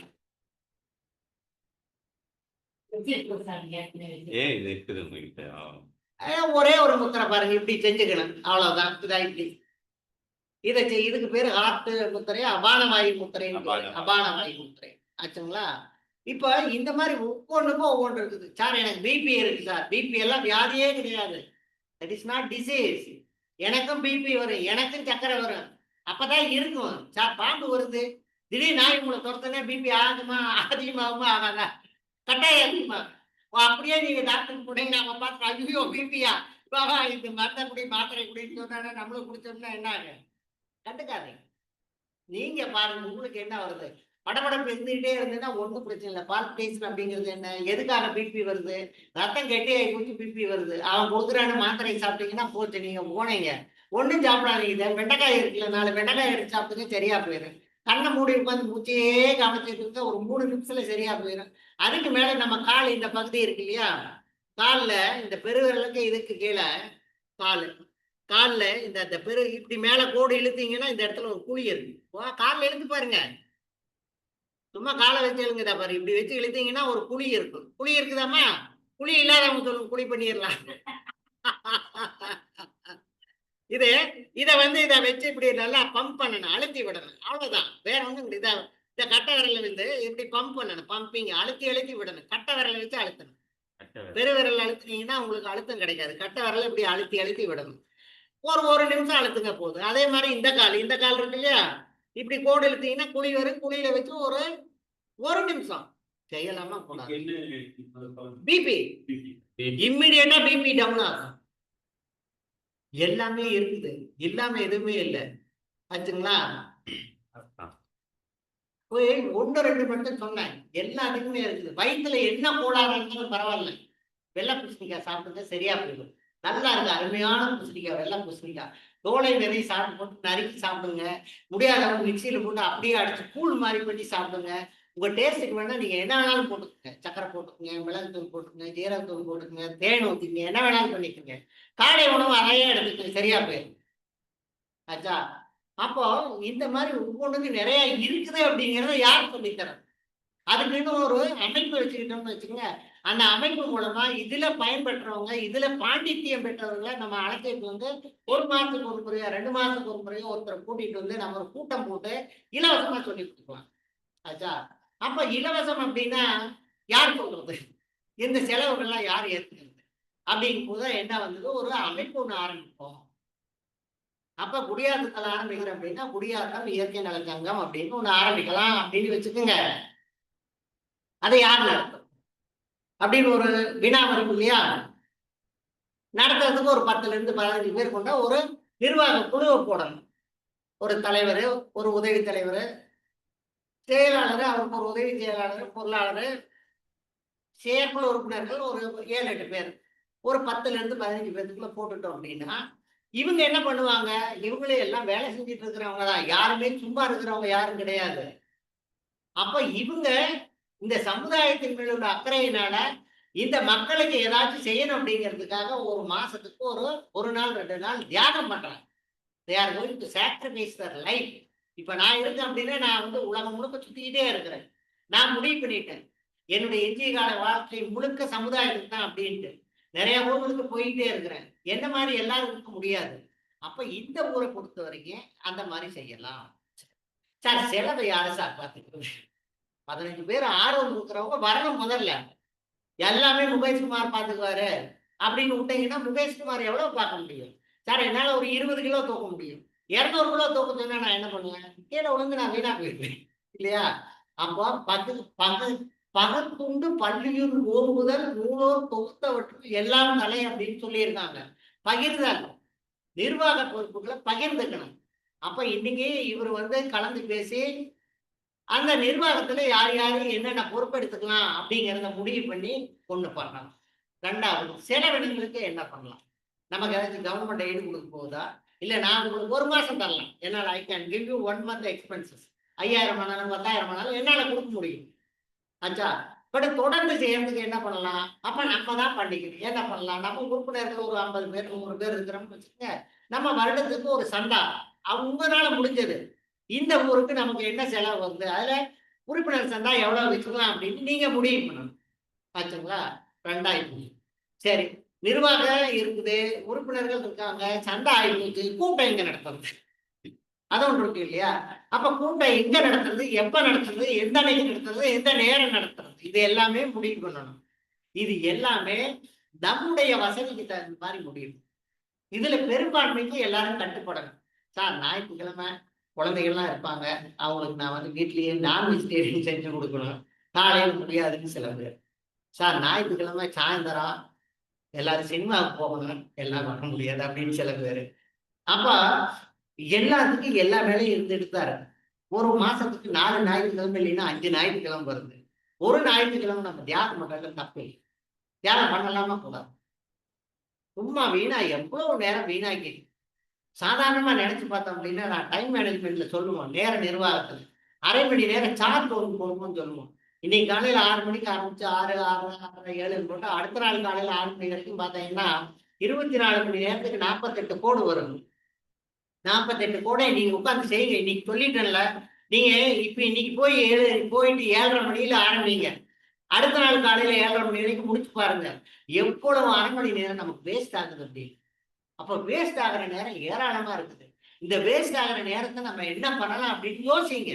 சார் யாருக்கிட்டையும் போய் கேட்காதீங்க. You think your self. 10 நாள் யோசிங்க. உங்க மூளை வந்து உங்களுக்கு சொல்லும். இந்த மாதிரி பண்ணுப்பா சரியா போகும். ஒரு புத்தகத்தை எடுத்து படிங்க. உங்க வீட்டுல குழந்தைகிட்ட கொஞ்சுங்க. உங்க வீட்டு அம்மாவிட்ட கொஞ்ச நேரம் உட்காந்து பேசுங்க. இதை தவிர வேற என்ன வேணும்? நமக்கு வந்து மன அமைதி வேணும்னா என்ன இருக்கணும்? நம்ம சுத்தி நெருக்கமா இருக்கிறவங்க நம்ம கூட இணக்கமா இருக்கிறவங்க கூட ஒரு உறவு அன்பு இருந்தேன்னு வச்சுக்கோங்க, நோயே வராதுங்க. இன்னைக்கு நிறைய பேர்த்த கேட்டோம் அப்படின்னா என்ன சொன்னாங்க? சார் வீட்டுக்காரர் சொன்னா கேட்க மாட்டேங்கிறான் சார். அங்க லேடிஸ் கேட்டா எங்க வீட்டுக்காரர் என்ன சொன்னாலும் திருந்தவே மாட்டேங்கிறாருங்க. நிறைய பேர் சொல்றாங்க. இங்கேயும் இல்லை, எல்லா பக்கம் இதேதான். இது காமன் பினாமினா அப்படின்னு சொல்றாங்க. அப்போ இதுக்கு என்ன காரணம்னா அவங்களுக்குள்ள ஒரு புரிதல் இல்லை. பிறக்கும் போது தனித்தனியா பிறகுறாங்க. லவ் மேரேஜா இருந்தாலும் சரி, அரேஞ்ச் மேரேஜா இருந்தாலும் சரி. அப்போ கல்யாணத்துல ஒன்னா சேர்றாங்க. லவ் மேரேஜ்ல என்ன பண்றாங்க? ஒருத்தர் விரும்பி சேர்றாங்க. அது வந்து என்ன சொல்றதுன்னு தெரியல. அது வந்து கண்டதும் காதல் அப்படிங்கிற மாதிரி அவங்களுடைய குணாதிசயங்களை பார்க்காம பரவாயில்ல இவன் நல்லா இருக்கும் அப்படின்னு அழகுல மயங்காது. ஒரு சில நடவடிக்கைகளை பார்த்து மயங்கி சேர்ந்துட்டாங்கன்னு வச்சுக்கோங்க. அதுக்கப்புறம் 2 பேரும் இணைந்து வாழுகின்ற போது அந்த புரிதல் வருகின்ற போது என்ன ஆகுதுன்னா விட்டு கொடுக்க முடியாத ஒரு மனசு வந்துடும். நான் யாரு? எங்க அப்பா அம்மா என்னை எப்படி வளர்த்தாங்க? இவங்களுக்காக போய் நான் மாற முடியுமா? முடியாது. உடனே டைவர்ஸ், குடும்ப பக்கத்துக்கு போங்க அப்படின்னு போயிட்டு இருக்காங்க. நமக்கு அதெல்லாம் தேவையே எதுவாக இருந்தாலும் நம்மால் சரி செய்து கொள்ள முடியும். என்ன அப்படின்னா ஒருத்தர் மனசுக்குள்ள வைக்கும். அதான் வேதாத்திரி மகரை சொல்லுவாங்க. குடும்பம் என்பது இன்பத்தை கொடுப்பதாக இருக்க வேண்டும். இன்பம் சதா அங்க இன்பம் இருக்கணும். என்னப்பா இப்படி சொல்றியா? சரி செஞ்சிருவோம். நீங்க செய்றீங்களா இல்லையா அது வேற. இது பேசுறதுக்கு என்ன கஷ்டம்?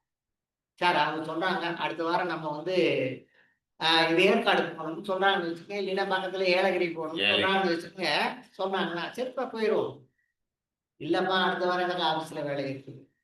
ஏலகிரி போயிட்டு இருந்தா 10,000 ரூபாய் செலவாங்க. இப்ப அவ்வளவு பணம் இல்லை. இதெல்லாம் அவங்களுக்கும் தெரியும், நமக்கும் தெரியும். சார் ஒண்ணு கேட்கறாங்க அப்படின்னா வாங்கி சொல்லு. என்ன கெட்டு போச்சு? சரிப்பா போலாம்ப்பா. தீர்ந்து போச்சு. அவங்களுக்கு அடுத்த வேலையை பார்க்க ஆரம்பிச்சிருவாங்க. நீங்க ஏதோ ஒன்று சொன்னீங்கன்னு வச்சுக்க. எத்தனை நாள் கழிச்சு கேட்டேன். இந்த மனுஷனுக்கு ஏதாச்சும் தெரியல. ஏதாச்சும் நான் கேட்கறேன்னா அதை கேட்கறேன்னா இதை கேட்கறேன்னா ஏதோ ஒரு நாள் வெளியில போயிட்டு வரலாம், குழந்தைகள்லாம் இருக்காங்க, பரிசு லீவுல போயிட்டு வரலாம்னு கேட்டா உடனே 1008 காரணம் சொல்றாருன்னு அவங்க மனசு நினைக்க ஆரம்பிக்கும். அதனால என்ன பண்ணணும்? சப்மிசிவ், அடக்கமா இருங்க.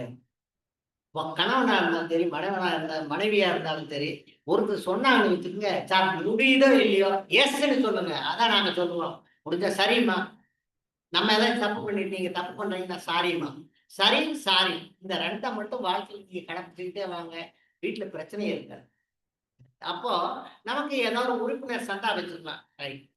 அப்போ இது நடக்கிறதுக்கு ஒரு இடம் வேணும். அந்த இடத்த இவங்க எல்லாம் சேர்ந்து பேசி ஒரு இடத்த முடிவு பண்ணிக்கலாம். சரி எப்ப நடத்தலாம் அப்படிங்கிறது இங்க இருக்கிறவங்க வசதியை பொறுத்து மாசத்துக்கு ஒரு முறையா, 2 மாசத்துக்கு ஒரு முறையா, ரொம்ப தள்ளி போடக்கூடாது.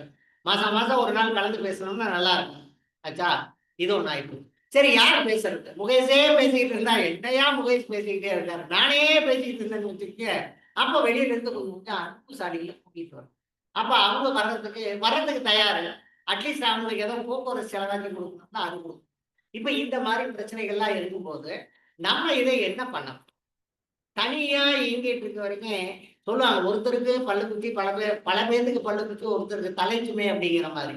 நம்ம தனித்தனியா இருக்கிற வரைக்கும் ஒண்ணுமே தெரியாது, நம்முடைய பலம் தெரியாது. சின்ன கதையெல்லாம் சொல்லுவாங்க இல்லையா? 4 மாடு இருந்து தனித்தனியா மேய்ஞ்சிட்டு இருந்து சிங்கம் வந்து எல்லாம் அடிச்சிட்டு போயிருது. 4 மாடு ஒண்ணா சேர்ந்தோடனே சிங்கம் வந்தோடனே 4 சத்தம் போட்டோடனே ஓடி போயிருச்சு அப்படிம்பாங்க. அப்ப நம்ம எல்லாம் ஒண்ணா இணைஞ்சிட்டோம்னு வச்சுக்க, நம்ம எல்லாம் மாடு ஒண்ணா இணைஞ்ச மாட்டுக்கிட்ட ஆரோக்கியம் அப்படிங்கிற ஒரு பலம் வந்துடும். அப்ப நோய் அப்படிங்கிற சிங்கத்தை விரட்டி அடிச்சிடலாம். அப்ப நோய் என்பது சிங்கம். நம்ம எல்லாம் ஆரோக்கியத்தை கையில் வைத்திருக்கிற பசுக்கள் அப்படின்னு நம்ம நினைச்சுக்கணும். நமக்குள்ள ஒரு இணக்கமான ஒற்றுமை வரணும். அந்த மாதிரி வருவதற்கு அடிப்படையாக நம்ம செய்ய வேண்டியது ஒரு சங்கத்தை ஆரம்பித்து அதன் மூலமாக ஒரு நிர்வாக பொறுப்புக்கு ஒருத்தரை கொண்டு வந்து கொஞ்சம் உறுப்பினர் சந்தாவை சேர்த்து மாதமோ 2 மாதங்களுக்கு ஒரு முறையோ நம்ம ஆரோக்கிய விழிப்புணர்வு கூட்டம் நடத்துறது. இந்த வாரம் ஞாயிற்றுக்கிழமை கோவை இயற்கை நல சங்கத்துல புற்றுநோய் குணப்படுத்த முடியும் அப்படிங்கிற தலைப்புல ஒருத்தர் பேச சொல்லியிருக்கோம். ஏன் அப்படின்னா, ஒரு நாமக்கல்காரர் அவங்க அப்பாவுக்கு புற்றுநோய் வந்துட்டு எல்லா பக்கமும் போய் பார்த்துட்டாரு. எல்லாம் கை பிடிச்சிட்டாங்க, குணப்படுத்த முடியாது அப்படின்னு. கடைசியில் அவர் நேச்சுரோபதிக்கு வந்தாரு. இயற்கை வழியில வந்து அவங்க அப்பா குணப்படுத்தி ஆரோக்கியமா இருக்காரு. எனக்கு தெரிஞ்ச உடனே அவனுக்கு தினேஷ்னு பேர் கான்டாக்ட் பண்ணேன். என்ன பண்ண விவரம் சொன்னாரு, நீ வா இங்க வந்து பேசு அப்படின்னு. ஞாயிற்றுக்கிழமை வர்றாரு. சார் அந்த மாதிரி ஒவ்வொன்றுமே இருக்குது. உதாரணத்துக்கு என்னையே சொல்லலாம். 18 ஆண்டுகளுக்கு முன்னால எனக்கு கொஞ்சம் ஆட்ல சின்ன ப்ராப்ளம் இருந்ததுன்னு டாக்டர் கண்டுபிடிச்சு ஆன்டியோ எடுத்து சொன்னா 3 அடைப்பு இருக்குது அப்படின்னு. நான் சொன்னேன் டாக்டர்கிட்ட உப்புப்பா நான் ஓடி போயிடுறேன் அப்படின்னு. எனக்கு ரொம்ப வருஷமா நான் ஒரு 28 ஆண்டுகளா ஈரோடு கோயம்புத்தூர்ல இந்த இயற்கை உணவுகள் நிறைய தயார் பண்ணி வகுப்புகள் நடத்திட்டு. அவன் வந்து என்னுடைய மனைவி மகன் மைத்துனர் 3 பேர்த்தையும் உட்கார வச்சு அந்த வீடியோ எல்லாம் போட்டு காமிச்சிட்டு அவர் செத்து போயிடுவாரு, புரியாம பேசிட்டு இருக்காரு, நீங்க போய் சொல்லுங்க அப்படியா.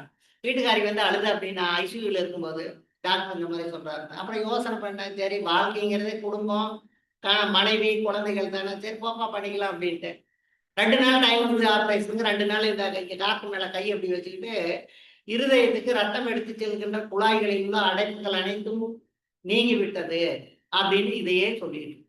2 நாள் கழிச்சு ஆப்ரேஷன் முடிஞ்சது. முடிஞ்சோடனே எனக்கு உணர்வு வந்தோடனே காலத்தான் பார்த்தேன். இந்த நரம் எடுப்பாங்க உள்ள பைபாஸ் பண்றது ஒண்ணுமே இல்லை, காலில் ஒண்ணுமே இல்லை. பட் இந்த இடத்துல வலிச்சது ஏதோ பண்ணியிருக்கானுங்கன்னு தெரிஞ்சிருச்சு. ரூம் போனோடனே டாக்டர் வந்தப்ப கேட்டேன், என்ன சார் பண்ணீங்க அப்படின்னு. சார் உங்களுக்கு வந்து உள்ள ஒரு சின்ன அடைப்பா இருந்தது, அது உள்ளேயே ஒரு வெயின் எடுத்து நாங்க பைபாஸ் பண்ணிட்டோம் அப்படின்னு.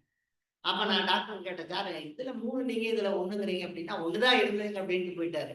அப்ப இதுல இருந்து என்ன தெரியுது அப்படின்னா, we have more power. நாம இருக்கிற ஒரு அசாத்திய சக்தி நமக்கு தெரிய மாட்டேங்குது. என்ன வேணாலும் செய்ய முடியும் நம்மால. ரோட்ல போயிட்டு இருக்கீங்க, களை கூத்தாடி 2 கம்பை நட்டு கம்பியை கட்டி வச்சு கம்பி மேல நடக்கிறான் இல்லையா, பார்த்தா நமக்கு வியப்பா இருக்கு. நம்மளால முடியுமா? முடியும். எப்ப முடியும்? பயிற்சி எடுங்க, ட்ரைனிங் எடுத்துட்டா முடியும், நம்மளாலே முடியும். அதே மாதிரிதான் எல்லாமே. நமக்குள்ள ஏதாவது பிரச்சனை இருந்ததுன்னா அந்த பிரச்சனைகளை நம்மை தவிர வேற யாராலையும் நீக்க முடியாது அப்படிங்கறத நீங்க போய் வீட்டுல எழுதி வச்சுங்க, இல்லைன்னா மனசுக்குள்ள போட்டு வச்சுக்கோங்க. உங்களுக்கு என்ன பிரச்சனை அப்படிங்கிறது உங்களுக்கு மட்டும்தான் தெரியும். அதை தீர்க்கக்கூடிய வழியும் உங்களுக்கு மட்டும்தான் தெரியும். நாங்கெல்லாம் யாரு கைடு. இப்ப இவர் இருக்காருன்னா ஒரு கைடு, வழிகாட்டு. இதை செஞ்சா நீங்க இந்த ஆசனம் செஞ்சா இந்த வழி சரியாகும் அப்படின்னு சொன்னா, யாருக்காச்சும் இப்போ இடுப்பு முழுங்குது யாராச்சும் வலிக்குதா? யாராச்சும் வலிச்சு நான் கை கொடுங்க பாப்பா. கமா உங்களுக்கு தோள்பட்ட வழியா? கமான் எந்திரிங்க, மேல வாங்க. கையோட இப்ப செஞ்சு காமிச்சிருக்கோம். எந்திரிங்க. நான் இப்ப முடிச்சிடறேன். நல்லா நில்லுமா, இப்படி வைமா, இப்படி வச்சு இப்படி முன்னாடி இருந்து பின்னாடி ஒரு 10 டைம்ஸ் நல்லா கண்ணை மூடிட்டு சுத்துங்க. அந்த வழி மேலேயே கவனம் வச்சுங்க. Close your eyes. கண்ணை மூடி 10 டைம்ஸ் சுத்துங்க.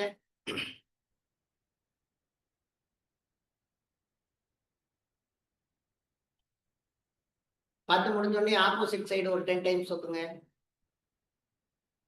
சும்மா சுத்தி பாருங்க, நீங்களா சுத்துதான் பாருங்க. ஆப்போசிட் சைடு ஒரு 10 முறை செய்யுங்க. இங்க ஆன்லைன்ல இருக்கிறவங்களும் செய்யுங்க. Shoulder rotation.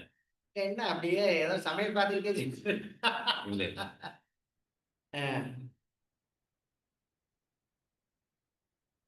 10 முடிஞ்சுதாமா? ரைட். இப்ப கை நீட்டுங்க. இப்படி கொண்டு போங்க, இப்படி கொண்டு வாங்க, பின்னாடி கொண்டு போங்க. இப்ப வலி எப்படி குறைஞ்சிருக்குதா அப்படியே இருக்குதா? குறைஞ்சிருக்குதா அப்படியே இருக்குதா? சத்தம் போட்டு சொல்லுங்க. எனக்கு கொஞ்சம் கம்மியாயிருக்கு. இப்ப என்ன செஞ்சாங்க? 10 10 20 முறை செஞ்சாங்க, கம்மியாயே இருக்குது. அம்மா நீங்களுக்கு அவங்க 10க்கு உட்காந்துங்க. தேங்க்யூ. அவங்களுக்கு ஒரு புத்தகம் கொடுத்துடலாம்.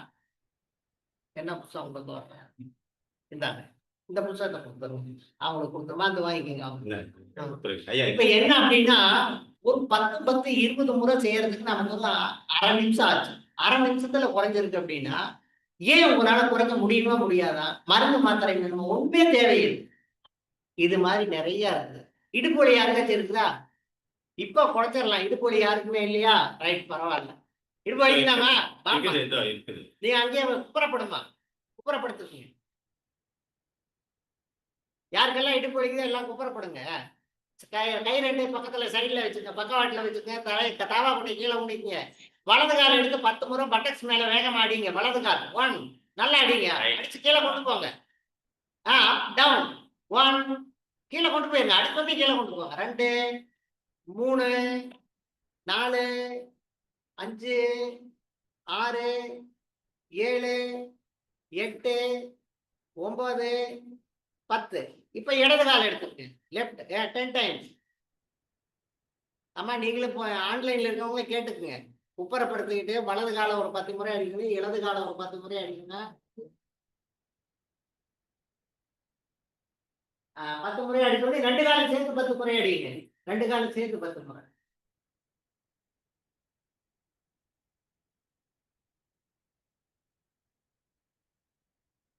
நல்லா நல்லா கொண்டு வாமா குழு.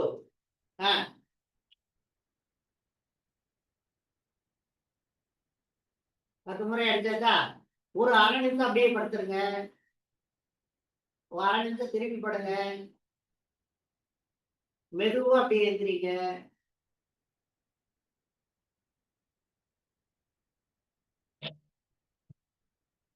இப்ப எந்திரிச்சு நில்லுங்க.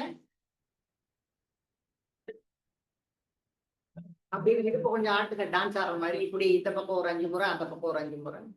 கரெக்ட். இடுப்புல கை வச்சுக்கு. ஆப்போசிட் சைடு ஒரு 5 முறை. ஐயா தண்ணி குடிங்க. ஐயா இப்ப நீங்க சொல்றீங்க, ஆனா நம்மளுக்கு வலி வந்தா எந்த டாக்டரை போய் பார்க்கலாம் தான் தோணுது. இந்த எக்ஸசைஸ் பண்ணலாம்னு தோண மாட்டேங்குது. இப்ப எப்படிமா இருக்கு? நீங்க எந்திரி முதல்ல உட்கார்ந்து இருக்கும் போது இருந்த வலிக்கு இப்ப எப்படி இருக்கு உனக்குமா? என்ன காரணம்? இப்ப 2 வலிக்கு சொல்லிடுறோம். உட்கார்ந்து என்னன்னா மகாகாலி அவங்களுக்கு நல்லா ஒண்ணும் பண்றது. நீங்க தான் பண்ணீங்க. உங்களுக்கு தான் வலி நல்லா போச்சு. நீங்க தான் சொல்றீங்க வலி நல்லா போச்சு. நான் நல்லா இருக்குன்னு சொல்லவே இல்லை இல்லையா? என்ன காரணம்னா நம்ம உடம்புக்குள்ள ரத்தம் ஓடுது, வெப்பம் ஓடுது, காத்து ஓடுது, உயிர் ஓடுது, காந்தம் ஓடுது. இந்த ஓட்டங்கள் சரியா ஓடாதப்ப நமக்கு இந்த பிரச்சனைகள் வரும். அப்ப இந்த ஓட்டத்தை சரி பண்றதுக்கு என்ன பண்ணணும்? நம்ம எல்லாம் சமைக்கிறோம், சிங்க் வச்சிருக்கிறோம், பாத்திரங்கள்லாம் கழுவுறோம், குப்பையெல்லாம் போடுறோம், தண்ணி ஓடிக்கிட்டே இருக்குது. நிறைய சாக்கடையில அடைச்சிச்சுன்னா என்ன பண்ணுவோம்? ஒண்ணு அதை எடுத்து போடணும், இல்லைன்னா தண்ணி நிறைய ஊற்றணும். அப்ப எடுத்து போடுறது, தண்ணி ஊத்துறது தான் இப்ப நீங்க செஞ்ச பயிற்சி எல்லாம். இந்த பயிற்சியை நம்ம செஞ்சுட்டோம்னு வச்சுக்கோங்க, ஓட்டங்கள் சரியா போச்சுன்னா எல்லாமே சரியா போயிடும். ஒரு பிரச்சனையும் கிடையாது. அப்ப இதெல்லாம் யாரும் சொல்லித்தரது? ஒண்ணு வருது இல்லையா? அப்ப இது யாரோ ஒருத்தர் தெரிஞ்சவர் இருப்பாரு இல்லையா? அப்ப நமக்கு நம்ம இங்க இருக்கிற ஒரு 10 பேரும் சேர்ந்து அப்படியே யோசனை பண்ணி இந்த பிரச்சனை இருக்குதுப்பா, இதுக்கு என்ன பண்ணலாம்னு நினைக்கும் போது நமக்கு இந்த இயற்கை வழிகாட்டாட இந்த ஊர்ல ஒருத்தர் இருக்காருப்பா, அவரை கூப்பிடுப்பா, ஒரு மாசம் வந்து பேசிட்டு போடணும் அப்படிங்கிற மாதிரி வர சொல்லிட்டு. ஆக தனி ஒரு மனிதனால் சாதிக்க முடியாததை சங்கம் சாதிக்கும். அப்ப நமக்கு அடிப்படையான தேவை பலர் இணைந்து செயல்படக்கூடிய ஒரு சங்கம் தேவை. அதனை பொறுப்பாக நிர்வகித்து செல்லக்கூடிய ஒரு 10-15 உறுப்பினர்கள் தேவை. ஒத்த கருத்து இருக்கு. நீ பெரியவன், நான் பெரியவன், நான் நிறைய படிச்சிருக்கேன், நான் பெரிய ஆளு, அது இதெல்லாம் தேவையே கிடையாதுங்க.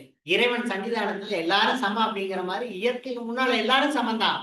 எங்கிட்ட இருக்கிற பணம் ஒண்ணும் கிடையாது, கையில நான் கோடிக்கணக்கில் வச்சிருக்கேன், பசிக்குது, ஒண்ணுமே இல்லை, பணத்தை திங்க முடியுமா? ஒண்ணும் பண்ண முடியாது. இயற்கை சரியா தான் வழி நடத்திட்டு இருக்குது. இது ஒண்ணாச்சுங்களா? அப்போ நடத்தக்கூடிய இடத்த முடிவு பண்ணணும், எப்ப நடத்தலாம்னு முடிவு பண்ணணும், யாரை கூப்பிடலாம்னு முடிவு பண்ணணும். இப்ப 2 சொல்லிட்டேன். 1 உடல் மனப்பயிற்சி ஆச்சா. அடுத்தது உணவு சொல்லிட்டேன். அதுக்கு அடுத்தது வந்து என்ன அப்படின்னா, உணவுலயே இன்னொரு பகுதி வந்து இந்த சமைக்காத உணவுகள் அப்படிங்கிறது ஒண்ணு. டைம் ஆயிடுச்சு இல்லையா? 6:48. சரி, இது வந்து மறுபடியும் பார்த்துக்கலாம். Very good. அப்புறமா பார்த்துக்கலாம். ஓகே, நன்றி. அனைவர் சார்பாகவும் ஐயாக்கு ஓகே, இப்போ வந்து பாத்தீங்கன்னாக்கா அதுதான் குடியாத்தம் இயற்கை நலச்சங்கம் அப்படின்னு ஒரு சங்கத்தை ஆரம்பிக்கலாமா அப்படின்னு ஒரு ப்ரப்போசல் உங்ககிட்ட ஐயா இப்போ இவ்வளவு நேரம் உங்ககிட்ட பேசினாரு.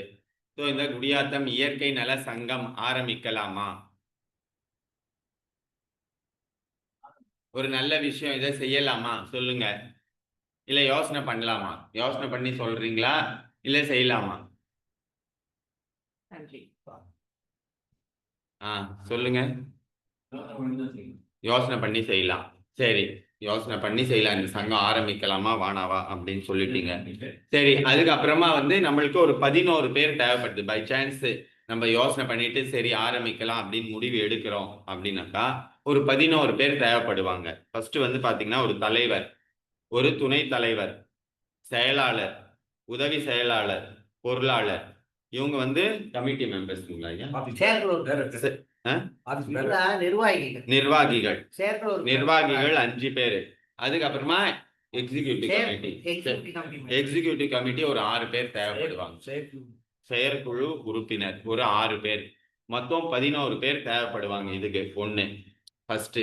ரெண்டாவது வந்து பாத்தீங்கன்னா நம்ம ஐயா சொன்ன மாதிரி ஒண்ணு மாசத்துக்கு ஒரு கூட்டம் நடத்தணும். அப்படி இல்ல 2 மாசத்துக்கு ஒரு சண்டே காலையில 7 to 8 அப்படி இல்ல 10 to 11 ஒரு கூட்டம் மாதிரி நடத்திட்டு யாராவது ஸ்பீக்கரை கூப்பிட்டு நம்ம அந்த மாதிரி பண்ணலாம். இன்னொரு ப்ரப்போசல் வந்து என்னன்னாக்கா ஒரு 3 monthsக்கு ஒன்ஸ் ஒரு கேம்ப் மாதிரி நடத்தலாம். எங்கேயாவது வெளியே ஒரு ஹில் ஸ்டேஷனோ நல்ல இயற்கை சூழல்ல போயிட்டு ஒரு கேம்ப் மாதிரி நடத்தலாம். அது இந்த சங்கம் மூலயமா நம்ம செய்யலாம். ஃபர்ஸ்ட் இது 2 ஆக்டிவிட்டிஸ் யோசனை பண்ணிருக்கிறோம். ஒண்ணு மாசமோ இல்ல 2 மாசத்துக்கு ஒரு முறையா ஒரு கூட்டம் நடத்தணும். இங்கே விழிப்புணர்வு கூட்டம் மாதிரி. அதுக்கப்புறமா வந்து 3 monthsக்கு ஒன்ஸ் ஒரு கேம்ப் நடத்தலாம் அப்படின்றது. அப்புறமா சந்தா, இந்த வேலைகள் எல்லாம் செய்யறதுக்கு சந்தா மாசத்துக்கு எவ்வளோ, வருஷத்துக்கு இயர்லி ஃபீஸ் மாதிரி அதுக்கு ஏதாவது ஒரு சந்தா வைக்கணும். அது என்ன வைக்கலாம், இது எல்லாமே நம்ம டிசைட் பண்ணணும்.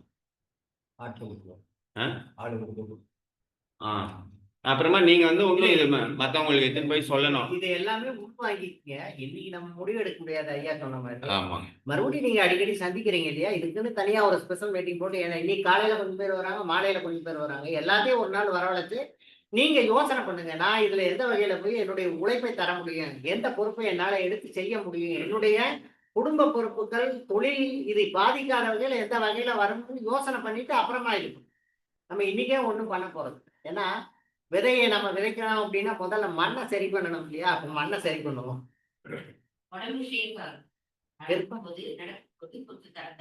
தரதலன்னு ஆகுதா? இந்த முத்திரை செய்யுங்க, சரியா போகுது. இந்த முத்திரை செய்யுங்க. இதுக்கு பேரு பிருத்திவி முத்திரைன்னு பேரு. இது உடம்பு ஸ்ட்ராங்கா வச்சுக்கிறதுக்கு சரியா. எப்படி எல்லாரையும் செய்வீங்க? எல்லாரையும் செய்வீங்க. ஒரு கையை வச்சுக்கோங்க, அந்த கை மேல இந்த கையை வச்சுக்கோங்க. இப்படி ஆச்சுங்களா? இதான் இந்த இதை விரல அப்படி படிச்சுக்குங்க. இந்த 2 பெருவிரலையும் இந்த கட்டை விரலையும் இப்படி ஜாயின் பண்ணிக்கணும். புரிஞ்சுதுங்களா?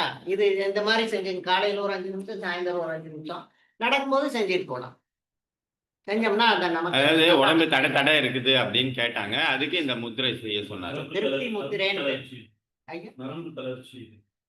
இல்ல, நரம்பு தளர்ச்சி இல்ல. இதுக்கு வந்து பர்கின்சன் அப்படின்னு பேருங்க.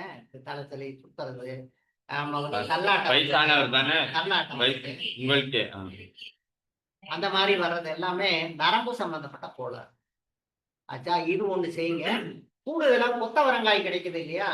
10 கொத்தவரங்காய் எடுத்து முடிஞ்சா மென்னு சாப்பிடுங்க. இல்லையா கழுவிட்டு நறுக்கி மிக்சியில போட்டு அரைச்சு சாறு எடுத்து வடிகட்டி குடிச்சிருங்க.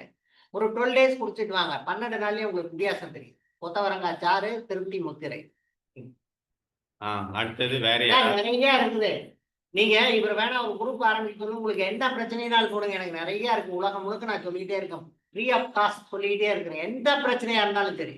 தீர்க்க முடியாத வியாதி உலகத்துல எதுவுமே கிடையாது. Deep sleeping இருக்குதுதா. ஸ்லீப்புக்கு ஒரு முத்திரை இருக்கு. இப்படி வைங்க, இப்படி வைங்க, இப்படி வச்சுக்கோங்க. ஐயா ஒரே நிமிஷம் திருப்பி இருங்க. எல்லாரையும் செய்து வைக்கலாம். எல்லாருமே கை இப்படி வைங்க பார்க்கலாம். கட்டை விரல மடக்குங்க. இப்படி 2 விரல மடக்குங்க. கட்டை விரல் மேல வைங்க. கட்டை விரல மடக்கி அது மேல வச்சுங்க. அப்புறம் இந்த 2 விரலையும் ஜாயின் பண்ணி 2 கையை. இதுக்கு பேரு தூக்க முத்திரைன்னு பேரு.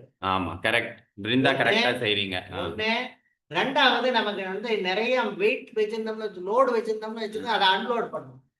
சும்மா நீங்க முத்திரை செஞ்சா தூக்கம் வராது. இதுல லோடு நிறைய இருந்துட்டு எப்படிமா தூக்கம் வரும்? லோடு அன்லோட் பண்றேன் நான் தனியா சொல்லிக்கிறேன். அன்லோட் பண்ண எல்லாம் ஒரே நாள் சொல்லக்கூடாது. கொலஸ்ட்ரால் ஒண்ணும் பிரச்சனை இல்லம்மா. இந்த முத்திரை பண்ணுமா, இதுதான் இதுக்கு பேர் கொலஸ்ட்ரால் முத்திரைன்னு பேரு. இதான் மோதிர விரல மடிச்சு கட்ட விரல அடின்னு ஒரு பக்கம் வச்சுக்கணும். எப்படி ஐயா இப்படி இப்படி வச்சுக்கணும். இப்படி மோதிர விரல இங்க கட்ட விரல் இப்படி. இது கூட நீங்க என்ன பண்ணணும் அப்படின்னா, கோவக்காய் இருக்கு இல்லையா, கோவக்காய் நல்லா மென்னு சாப்பிடுங்க. சாப்பிடலாம்ல, வெள்ளரிக்காய் சாப்பிட்ற மாதிரி சாப்பிடலாம்ல. தினம் 4 காய் சாப்பிட்டுட்டு வாங்க. பட்டை பொடி இருக்குல்ல, பட்டை சமையலுக்கு போற பட்டை பொடி வச்சுக்கிட்டு 1 ஸ்பூன் எடுத்து போடுங்க. 5 கிராம் போட்டு 1.5 ஸ்பூன் தேன் ஊற்றி குழச்சி சாப்பிடுங்க. 12 days போய் செக் பண்ணிக்கோங்க. சரி, அப்புறம் கேள்வி இல்லை, அப்புறம் கேட்டுக்கலாம். இவர் பேச இல்ல இல்ல அதுதான் இவங்க டவுட். கேள்வி பதில்தானா? ஒரே நிமிஷம் இருங்க. அவங்க கவிதா முதல்ல கை தூக்குனாங்க. கவிதா இப்போ கேளுங்க. மூச்சு அதிகமா வாங்குது, அதுக்கு என்ன பண்ணலாம்? ஆமா, மூச்சு அதிகமா வாங்குது அப்படின்னா உங்களுக்கு பால்பிரேஷன் ஹார்ட்ல கொஞ்சம் சின்ன உங்களுக்கு தேவையான அளவு உங்களுக்கு கிடைக்கல ஆச்சா. அதுக்கு என்ன பண்ணணும் அப்படின்னா, உட்காந்து நல்லா மூச்சு பயிற்சி பண்ணுங்க. வாழைக்காய் சாப்பிடுங்க. ரெண்டாச்சுங்களா, இந்த முத்திரை பண்ணுங்க. இந்த முத்திரை இப்படி இப்படி வச்சுக்குங்க. பாபா முத்திரை. பாபா இது இந்த ஆள்காட்டி விரலை மடிச்சு கட்ட விரல அடியில வச்சுக்கணும்.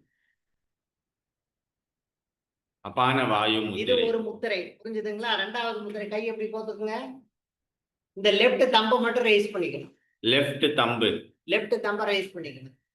இதுக்கு பேர் லிங்க முத்திரைன்னு பேரு. இந்த 2 முத்திரை செஞ்சுக்கிட்டு வாழைக்காய் சாப்பிட்டு வாங்க. மூச்சு பயிற்சி செய்யுங்க, சரியா போகும். வாழைக்காய் எப்படி சாப்பிடணும்னு கேக்குறாங்க. பச்சையா வட்டமா நறுக்கி முடிஞ்சீங்கன்னா சும்மா சாப்பிடுங்க, இல்லைன்னா கொஞ்சம் தேன்ல தொட்டு சாப்பிடுங்க. நல்லா தேன்ல தொட்டு சாப்பிடலாம். அதுக்கப்புறம் எலுமிச்சை மரத்துல கூட ஒரு தடவை சாப்பிடுங்க. கொஞ்சம் லேசா லெமன் புழிஞ்சு வச்சுட்டு. கிட்டினஸ் வருது, எப்ப வருது? இல்ல, எப்பாவது வருதுன்னு ஏதாச்சும் நினைக்கும் போது வருது, சாப்பிட்டதுனால வருதா, வேலை செய்யறதுனால வருதா, எதனாலையும் தெரியல. இந்த தொண்டை இந்த இடத்துல இருக்கு இல்லையா, இதுல இருந்து ஒரு 4 விரல் வைங்க. இந்த பக்கம் 4 விரல் வச்சுட்டு அந்த பாயிண்ட் இருக்கு இல்லையா, 4 விரல் வச்சோடனே முடியிற பாயிண்ட் இதை இப்படி வைங்க. நான் வச்சிருக்கிறேன். எங்க வைக்கிறீங்க? இதை பாரு, நீங்க தொண்டை 4 விரல் வச்சுக்கிறோம். இதை இந்த இடத்துல இப்படி வைங்க. இதை நல்லா அழுத்தி கொடுக்கணும்.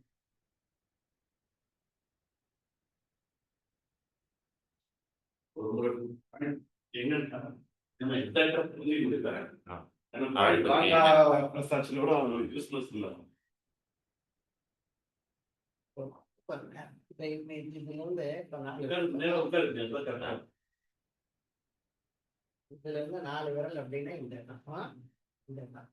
அதே மாதிரி இந்த பக்கம் 4 விரல் இந்த இடம். இது கட்டை வரல, கட்டு நல்லா அழுத்தி அழுத்தி வலிக்காத மாதிரி அழுத்தி அழுத்தி.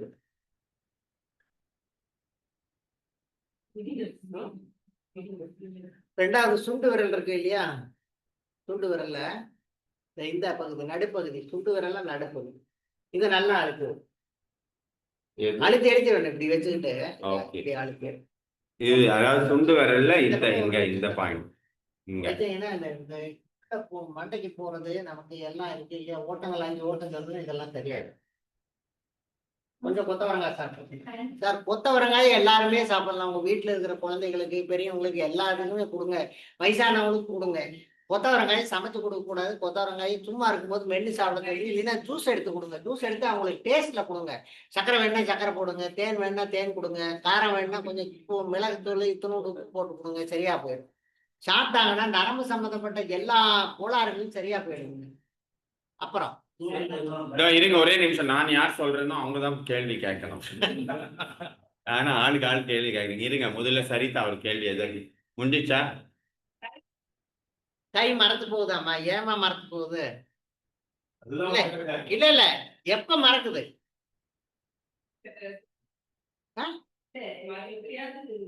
யாரு கை? உங்களுக்கா அவங்களுக்கா? மவுத் ஸ்பீக்கரா நீங்க? அவங்க பேச மாட்டாங்களா? இல்லம்மா, கை எப்ப மறந்து போகுது? தூக்கத்துல மறந்து போகுதா? படுக்கும்போது இல்ல மறக்குதா? சாதாரணமா இல்ல உங்க வீட்டுக்காரரை நினைக்கும் போது மறக்குதா?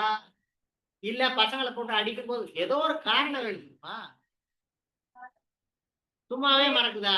ஆமா சும்மாவே மறக்குது. இது வெந்நீர், இது ஹாட் சால்ட் வாட்டர். என்ன வெந்நீர், உப்பு ஒரு பவுல்ல வச்சுக்கோங்க. அதுக்குள்ள 2 கையை உள்ளங்கையை வச்சுட்டு இதை இப்படி கொஞ்சம் எக்ஸசைஸ் பண்ணுங்க. ஆச்சா? கொத்தவரங்காய் சாப்பிடுங்க. 10 நாள்ல சரியாகும். 10 days. 10 நாள் முடியலன்னு அவர்கிட்ட கேளுங்க, எனக்கு சொல்லுவாரு. அப்புறம் என்ன? அவ்வளவுதான் முடிஞ்சு போச்சு.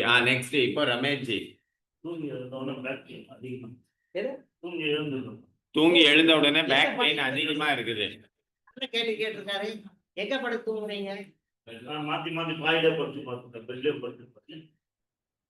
எந்த திசையில தலை வைக்கிறீங்க? வடக்கு தேவை இது கேட்டு தான் வைப்பேன். கிழக்கு வைக்கிறீங்க, ரைட்டு.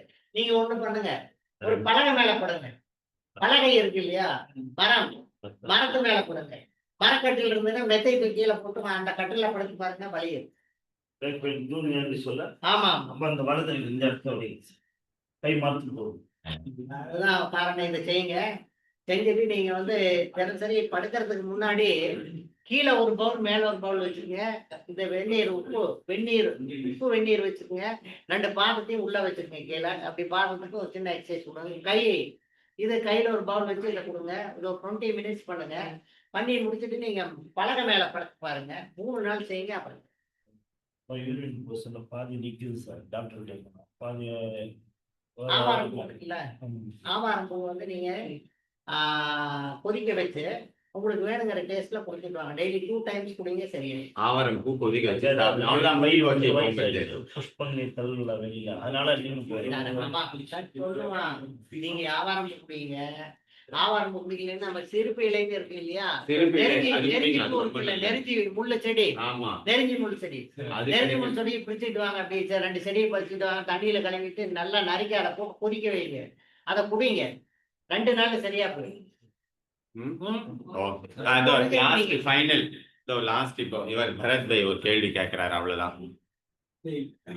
இதுல வந்துட்டு சடனா வர்றது ஒரு மரணம் பேசக்கூடாது அப்படின்றதுதான் இருக்கு. அது மாதிரி இதய அடைப்பு ஏதாவது இருக்காம இருக்கிறதுக்கு இல்லை இப்ப நமக்கு இருக்கா இல்லைன்னு தெரியாது. ஸோ அதை கிளியர் பண்றதுக்கு அது மாதிரி ஒரு ப்ராப்ளம் வராம இருக்கிறதுக்கு என்ன சாப்பிடணும், என்ன இதையா இந்த பாதிப்பு இருக்கா இல்லையா நம்ம கண்டுபிடிச்சுக்கலாம். இப்ப நீங்க வந்து எக்ஸ்ரே, இது அப்புறம் வந்து என்னது எக்கோ, அதெல்லாம் முடிக்க தேவையில்லை. இதெல்லாம் நான் கண்டுபிடிக்கிறேன். ஒரு இதயத்துக்கு இதயம் எப்படி இருக்குன்னு கையோட பாத்திரலாம். இதயம் எப்படி இருக்குது அப்படின்னு எப்படி நாமளே டெஸ்ட் பண்ணிக்கிறது அப்படின்னு சொல்றாரு. நிறைய பேர் இப்ப ஹார்ட்ல தான் திடீர்னு சார், இதயம் நமக்கு எந்த பக்கம் இருக்கு? லெஃப்டா ரைட்டா? Left. லெஃப்ட் இருக்கு. உங்க லெஃப்ட் இது கை கொடுக்கு சார். ஒவ்வொரு உடல் உள்ளுறுப்புக்கும் இங்க வந்து எனர்ஜி சென்டர், சக்தி மையம் இருக்குது. இதயத்துக்கு இந்த இடம் மோதிர விரல் இருக்கு இல்லையா, மோதிர விரலுக்குள்ளே கீழே ஒரு 3/4 inch தூரத்துல இருக்கிறது தான் இதயத்தினுடைய எனர்ஜி சென்டர், சக்தி மையம். இன்னொரு நிமிஷம், இன்னொரு முறை இங்க ஆன்லைன்ல சொல்லலாம், சொல்லுங்க. இடது பக்கம் நமக்கு இதயம் இருக்குது. இடது கையை எடுத்து வச்சுக்கிட்டு மோதிர விரலுக்கு நேர் கீழே உள்ளங்கையில 3/4 inch தூரத்திலே ஒரு மையம் இருக்கு. அந்த மையத்துக்கு பேரு இருதய சக்தி மையம், ஹார்ட் எனர்ஜி சென்டர்னு பேரு. இப்ப ஹார்ட்ல ஏதாச்சும் பிரச்சனை இருந்தது அப்படின்னா நம்ம இதை அழுத்தும் போது நமக்கு தெரிஞ்சு போயிடும். இப்ப நான் வச்சுக்கிட்டேன். இப்ப இவருக்கு வந்து நான் அழுத்துறேன் ஆச்சுங்களா. இப்ப இதை பம்ப் பண்ணிக்கிட்டு இருக்கிறேன், அழுத்திக்கிட்டு இருக்கிறேன். ஏதாச்சும் வலிக்குதான் உங்களுக்கு? ஒன்றும் வலி இல்லை, அதனால இவருக்கு பிரச்சனை இல்லை. இதை நம்ம கன்ஃபார்ம் பண்ணிக்கிறதுக்கு இந்த சுண்டு விரல் இருக்கு இல்லையா, சுண்டு விரலை மடிச்சு நகம் இருக்கு இல்லையா, நகத்துல உள் பக்கமா இருக்கிற நகத்தை நான் இப்படி வச்சு உள் பக்கமா இருக்கிற நகத்தை நான் அழுத்துறேன். இப்ப வலிக்குதா? இப்ப வலி இல்லை. அப்ப இவருக்கு இருதய பிரச்சனை இல்லை. சப்போஸ் உங்களுக்கு ஏதாச்சும் வலி இருந்ததுன்னு வச்சிருக்கீங்க, ஒண்ணுமே பயந்துக்காதீங்க. எந்த இடத்துல வலிக்குதோ அந்த வலி மேலேயே வச்சு இப்படி அழுத்துங்க. 2 நிமிஷம் அழுத்துங்க. காலையில ஒரு முறை, மாலையில ஒரு முறை. 3ஆவது நாள் இந்த வலி குறைஞ்சின்னா அது சரியா போச்சுன்னு அர்த்தம். இதே இந்த நகக்கண்ணை வச்சு அழுத்தும் போது நமக்கு நல்லா தெரியும். இருதயத்துல எந்த பிரச்சனை இருந்தாலும் இந்த நகக்கண்ணை அழுத்தும் போது நம்ம கண்டுபிடிச்சுக்கலாம். அதனால இப்போதைக்கு இவருக்கு நல்லா இருக்காரு. பட் இருந்தாலும் நான் நல்லா வச்சுக்கணும் அப்படின்னு என்ன பண்றதுன்னா, வாரத்துல 2 நாளைக்கு பச்சை வாழைக்காய் சாப்பிடுங்க. வாரத்துல 2 நாளைக்கு வாழைக்காய் நறுக்கி ஒரு 10 துண்டு சாப்பிடுங்க. இதுக்கு மேல ரொம்ப முக்கியமானது ஒண்ணு சொல்லிடுறேன், பஞ்சாட்சரம்னு ஒண்ணு இருக்குது. ஆச்சா, அதை நீங்க வாரத்துக்கு ஒரு நாள் சாப்பிட்டுட்டு வர்றது குழந்தைகளுக்கு கொடுக்குறது நல்லது. நல்ல ஜூஸ், இதுக்கு பேரு ஹாட் ஜூஸ்னு பேரு, ஹாட் ஜூஸ். என்ன, வெள்ளை பூசணிக்காய் சாறு 20 மில்லி, எலுமிச்சை சாறு 10 மில்லி, வெள்ளை முள்ளங்கி சாறு 10 மில்லி, வாழைத்தண்டு சாறு 10 மில்லி, தேன் 10 மில்லி, மொத்தம் 60 மில்லி ஆச்சுங்களா. தண்ணி ஊத்தாம எல்லாமே எடுக்கணும். வாழைத்தண்டு தண்ணி ஊத்தாம போய் 60 மில்லி எடுத்து காலையில ஒரு 60 மில்லி, வாரத்துக்கு ஒரு நாளா 2 நாளா குடிச்சிட்டு வாங்க. ஹார்ட் ரொம்ப கிளீனா இருக்கும், ஒரு பிரச்சனையும் கிடையாது. நீங்க அப்பப்ப செக் பண்ணி பார்த்துக்கலாம். இந்த இடத்த அழுத்தி பார்த்தீங்கன்னா வலி இருந்ததுன்னா, ஓ ஹார்ட்ல ஏதோ சின்ன பிரச்சனை இருக்குன்ட்டு இதை அழுத்திக்கிட்டே இருங்க. வேற ஒண்ணும் பண்ணாதீங்க. எங்கேயாச்சும் போய் இசிஜி எடுத்துடாதீங்க. அதெல்லாம் நம்ம வச்சிருக்கிற மிஷினு, நம்ம எப்படி வேணாலும் செட் பண்ணிக்கலாம். இது ஒண்ணும் இல்லைன்னா நோ ப்ராப்ளம் ஆச்சுங்களா. அதே மாதிரிதான் எல்லாத்துக்கும் ஒவ்வொன்று இருக்குது. இன்னொரு முறை சொல்லுங்க என்னது? வெள்ளை பூசணிக்காய், வெண் பூசணி சாறு 20 மில்லி. நீங்க மறுபடியும் இவர் சொல்லுவாரு உங்களுக்கு. வெண் பூசணி 20 ml, வெள்ளை முள்ளங்கி 10 ml, வாழைத்தண்டு சாறு 10 ml, எலுமிச்சை சாறு 10 ml, தேன் 10 ml. ஆமா சார், எல்லாமே சார் தான். எல்லாமே சார். இத கோயம்புத்தூர்ல ஒருத்தர் ஹார்ட் பயங்கரமா இருந்து 2 மாசம் சாப்பிட்டு சால்ரைட். இதுதான் மருந்து. உணவே மருந்து அப்படிங்கிறது இதுதான். முடிஞ்சிச்சு, இப்போ அவ்வளவுதான். அந்த அனைத்துமே இது வரக்கூடாது, நமக்கு எப்பவுமே ஹார்ட் ப்ராப்ளம் இருக்கு, வரக்கூடாது அப்படின்னா அதுக்கு இந்த பஞ்சாயத்தை வாரம் ஒரு நாளைக்கு சாப்பிடுங்க. இதை நீங்க ஒரு வாரத்துக்கு ஒரு நாள் கிடையாது. ஓகே, இதை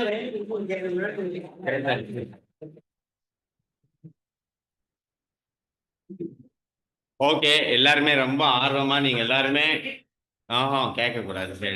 காசு ஆகும் இனிமேல், காசு ஆகும் இனிமேல் கேட்டா. சரி. தைராய்டு அப்படிங்கிறது ஒண்ணுமே இல்லம்மா. அச்சா, உங்களுக்கு தேவையில்லாத எண்ணங்களின் வெளிப்பாடுதான் தைராய்டு. தேவையில்லாத எண்ணங்களை எல்லாம் பக்கத்துல ஒரு பக்கெட்ல வச்சுக்கிட்டு இப்படி போட்டு விட்டுருங்க. ஒண்ணு. எலுமிச்சை இருக்கு இல்லையா, எலுமிச்சை தோல் எடுத்துக்கங்க. தோலை பீஸ் பீஸா நறுக்கி போட்டு நல்லா அரைச்சு ஜூஸ் பண்ணி குடிங்க. தைராய்டுக்கு முத்திரை பாருங்க, இதுதான் தைராய்டு முத்திரை. தைராய்டு முத்திரை ஐயா இங்க காமிங்க. சுண்டு விரல், மோதிர விரல், கட்டை விரல் 3 நுடியை சேர்த்துக்கணும். ஆள்காட்டி விரல், நடு விரல் நீட்டிக்கணும். தைராய்டு முத்திரை. காலை 5 நிமிஷம், மாலை 5 நிமிஷம். எலுமிச்சை தோல் ஜூஸ் குடிங்க. தைராய்டு தேவையில்லாதெல்லாம் தூக்கி போட்டுருங்க. தைராய்டை நான் பக்கெட்ல தூக்கி போடுறேன். Maximum 48 days. மருந்து மாத்திரை எதுவுமே நீங்க மருந்து சாப்பிட்றவங்கன்னா மருந்தை முதல்ல நிறுத்தணும். இது செஞ்சா பலன் வரணும். மருந்து சாப்பிட்டா அந்த பலன் போயிடும். மருந்துகள் நான் மறுபடியும் ஏன்னா இப்ப சொல்ல முடியாது. மருந்து நீங்க எடுத்துட்டு வரும்போது நான் சொல்லி தரேன். இன்னைக்கு மாலையில வரவங்க நம்ம கொண்டு வந்து பார்த்துட்டு அவங்களுக்கு சொல்லி கொடுத்துடலாம். ஈவினிங் பேட்ச்ல மாத்திரை சாப்பிட்றவங்க தான் மாத்திரை கையில இருக்கு. சரி, ஓகே. சாரி, ஆன்லைன்ல இருக்கிறவங்க நான் கொஸ்டின் எடுக்க முடியாது, சொல்லலாம். பாரதி சொல்லுங்க. இல்ல சாரிமா, இட்ஸ் டைம் ஓவர். நான் அப்புறமா பேசுறேன், தனியா பேச வைக்கிறேன் உங்களுக்கு. தனியா பேச வைக்கிறேன். Okay, sorry. நீங்க ஆன்லைன்லயும் பொறுமையா இருந்ததுக்கு ரொம்ப நன்றி. ஓகே, இங்கேதான் இருக்கிறாரு சார், நாளைக்கு காலையில வரைக்கும் இருக்கிறாரு. Today's day is your day. இன்றைக்கு உங்களுடைய நாள், யார் வேணாலும் வரலாம், கேட்கலாம். ஓகே, இப்போ ஃபைனலா நீங்க எல்லாம் இப்ப பலன் அடைஞ்சிங்களா இல்லையா? ஏதோ ஒரு தெளிவு உங்களுக்கு கிடைச்சதா இல்லையா அது மூலமா? ஓகே, இப்ப நீங்க எங்களுக்கு குரு தட்சணை கொடுக்கணும். 11 பேர் நாங்க ரெடி ஆகிறோம் சார் அப்படின்னு கை தூக்குங்க பார்க்கலாம். நான் ரெடி சார். தூக்குங்க, தூக்குங்க, முழு கை தூக்குங்க. வெரி குட், கோ, சூப்பர். இருப்பா ஒரு இருங்க, கை அப்படியே தூக்கி வைங்க பார்க்கலாம். கை தூக்குங்க.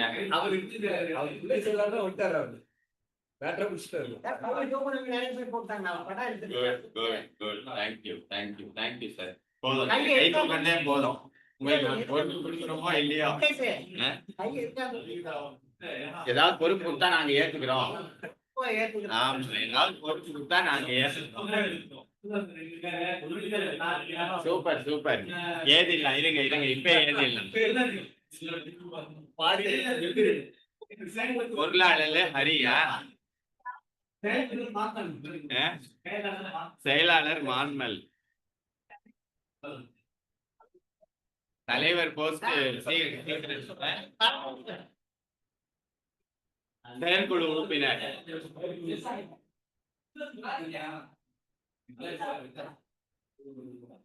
பொதுவாவே மனிதனுடைய இயல்பு என்னன்னா இந்த மாதிரி கேட்கும் போது ஒரு 6 போடாத தூக்கிடுவோம். அடுத்த மீட்டிங் ஐயோ தப்பா தூக்கிட்டேன் அப்படின்னு. அதனால வீட்டுல போய் யோசனை பண்ணிட்டு மறுபடியும் சொல்லுங்க. சும்மா ரஃபா தான் இருக்கு. Okay, thank you very much. நம்ம ஓம் செஞ்சு முடிச்சிடலாம். ஒரு 3 முறை ஓம் செய்யலாம். 3 முறை போதும். ஏன்னா எல்லாருமே திருப்பி வேலைக்கு ஆஃபீஸுக்கு எல்லாம் போனோம். 3 டைம்ஸ் செய்யலாம் ஓம். நல்லா ஒரு ஆழ்ந்த மூச்சு உள்ளே.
சாந்தி சாந்தி சாந்தி.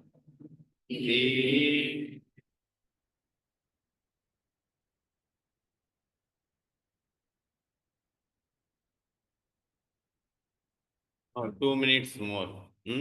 ஒன்று வந்து நான் ஏற்கனவே சொல்லியிருந்தேன், இந்த யோகா சென்டரை நடத்துறதுக்கு இன்னும் கூட ஆள் தேவைப்படுறாங்க. நான் எங்கேயாவது வெளியே போனால் அசிஸ்டன்ட் தேவைப்படுறாங்க அப்படின்னு.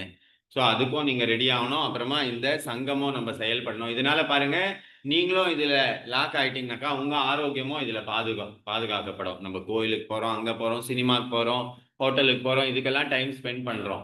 கொஞ்சம் டைம் இந்த மாதிரி ஒரு சமுதாய சேவைக்காக நம்ம ஸ்பெண்ட் பண்ணணும்னாக்கா இதனால நம்ம ஆரோக்கியம் பாதுகாக்கப்படும். நம்ம குடும்ப ஆரோக்கியம் நல்லா இருக்கும். நம்ம டாக்டர் கிட்ட எடுத்த உடனே ஓடுறதை விட சரி இந்த மாதிரி ஏதாவது ட்ரை பண்ணலாமா அப்படின்னு நம்மளுக்கு தோணும். ஒன்று. இன்னொன்று, இன்னைக்கு பார்த்தீங்கன்னா கார்டியாக் ஃபோபியா அப்படின்னு ஒன்று இருக்குது. இந்த கொரோனாக்கு அப்புறமா கார்டியாக் ஃபோபியா அதிகமாயிடுச்சு. ஏன்னாக்கா சின்ன வயசுல இந்த 40லேருந்து 50க்குள்ள நிறைய ஹார்ட் அட்டாக் வந்துன்னு இருக்குது. இதுக்கு என்ன காரணம், இதுல இருந்து நம்ம எப்படி நம்மளை தப்பிக்க வைக்கலாம் அப்படின்றதே சார் ஒரு கிளாஸ் எடுக்க போறாரு. மேபி நெக்ஸ்ட் மந்தோ இல்லை அதுக்கு அடுத்த மாசமோ வந்து இந்த கார்டியாக் ஃபோபியால இருந்து எப்படி வெளியே வர்றது. உண்மையிலேயே ஹார்ட் பிரச்சனை இருக்கிறது புரியுது. ஆனா ஹார்ட் பிரச்சனையே இல்லாம எனக்கு ஏதாவது ஹார்ட்ல பிரச்சனை இருக்குமா, இது மாதிரி அவன் சின்ன வயசுல செத்துட்டாங்கோ, இவங்களுக்கு நல்லாவே இருந்தாங்க, திடீர்னு பார்த்தா ஹார்ட் அட்டாக்ல இறந்துட்டான். இது ஒரு ஃபோபியாவை உருவாக்கி இருக்குது. எப்படி கரோனா வந்து இன்ஃபெக்ஷன், வெளியே போனா எனக்கு இன்ஃபெக்ஷன் ஆயிடுமா அப்படின்னு ஒரு ஃபோபியா உருவாக்கிச்சோ, after post corona cardiac phobia all over the world அதிகமாயிட்டு இருக்குது. ஸோ அதுல இருந்தும் நம்ம வெளியே வர்றதுக்கு என்ன பண்ணலாம் அப்படின்றது சார் கிளாஸ் எடுக்க போறாரு. நிறைய விஷயங்கள் இருக்கு. இறைவன் வந்து ஐயாவை நம்மளுக்கு இங்க அமைச்சிருக்கிறாரு. ஸோ நீங்க எல்லாருமே நம்ம எல்லாருமே சேர்ந்து ஒரு ஆரோக்கிய விழிப்புணர்வு ஏற்படுத்துவோம். நன்றி. தேங்க்யூ. Thank you sir. இது ஆயில் கூலிங்காக உங்களுக்கு கொடுத்துருக்குறோம். நான் சொல்றேன் ஒரு முறை இது க்ளோஸ் பண்ணிட்டு. Okay, thank you. ஓகே, பாய்.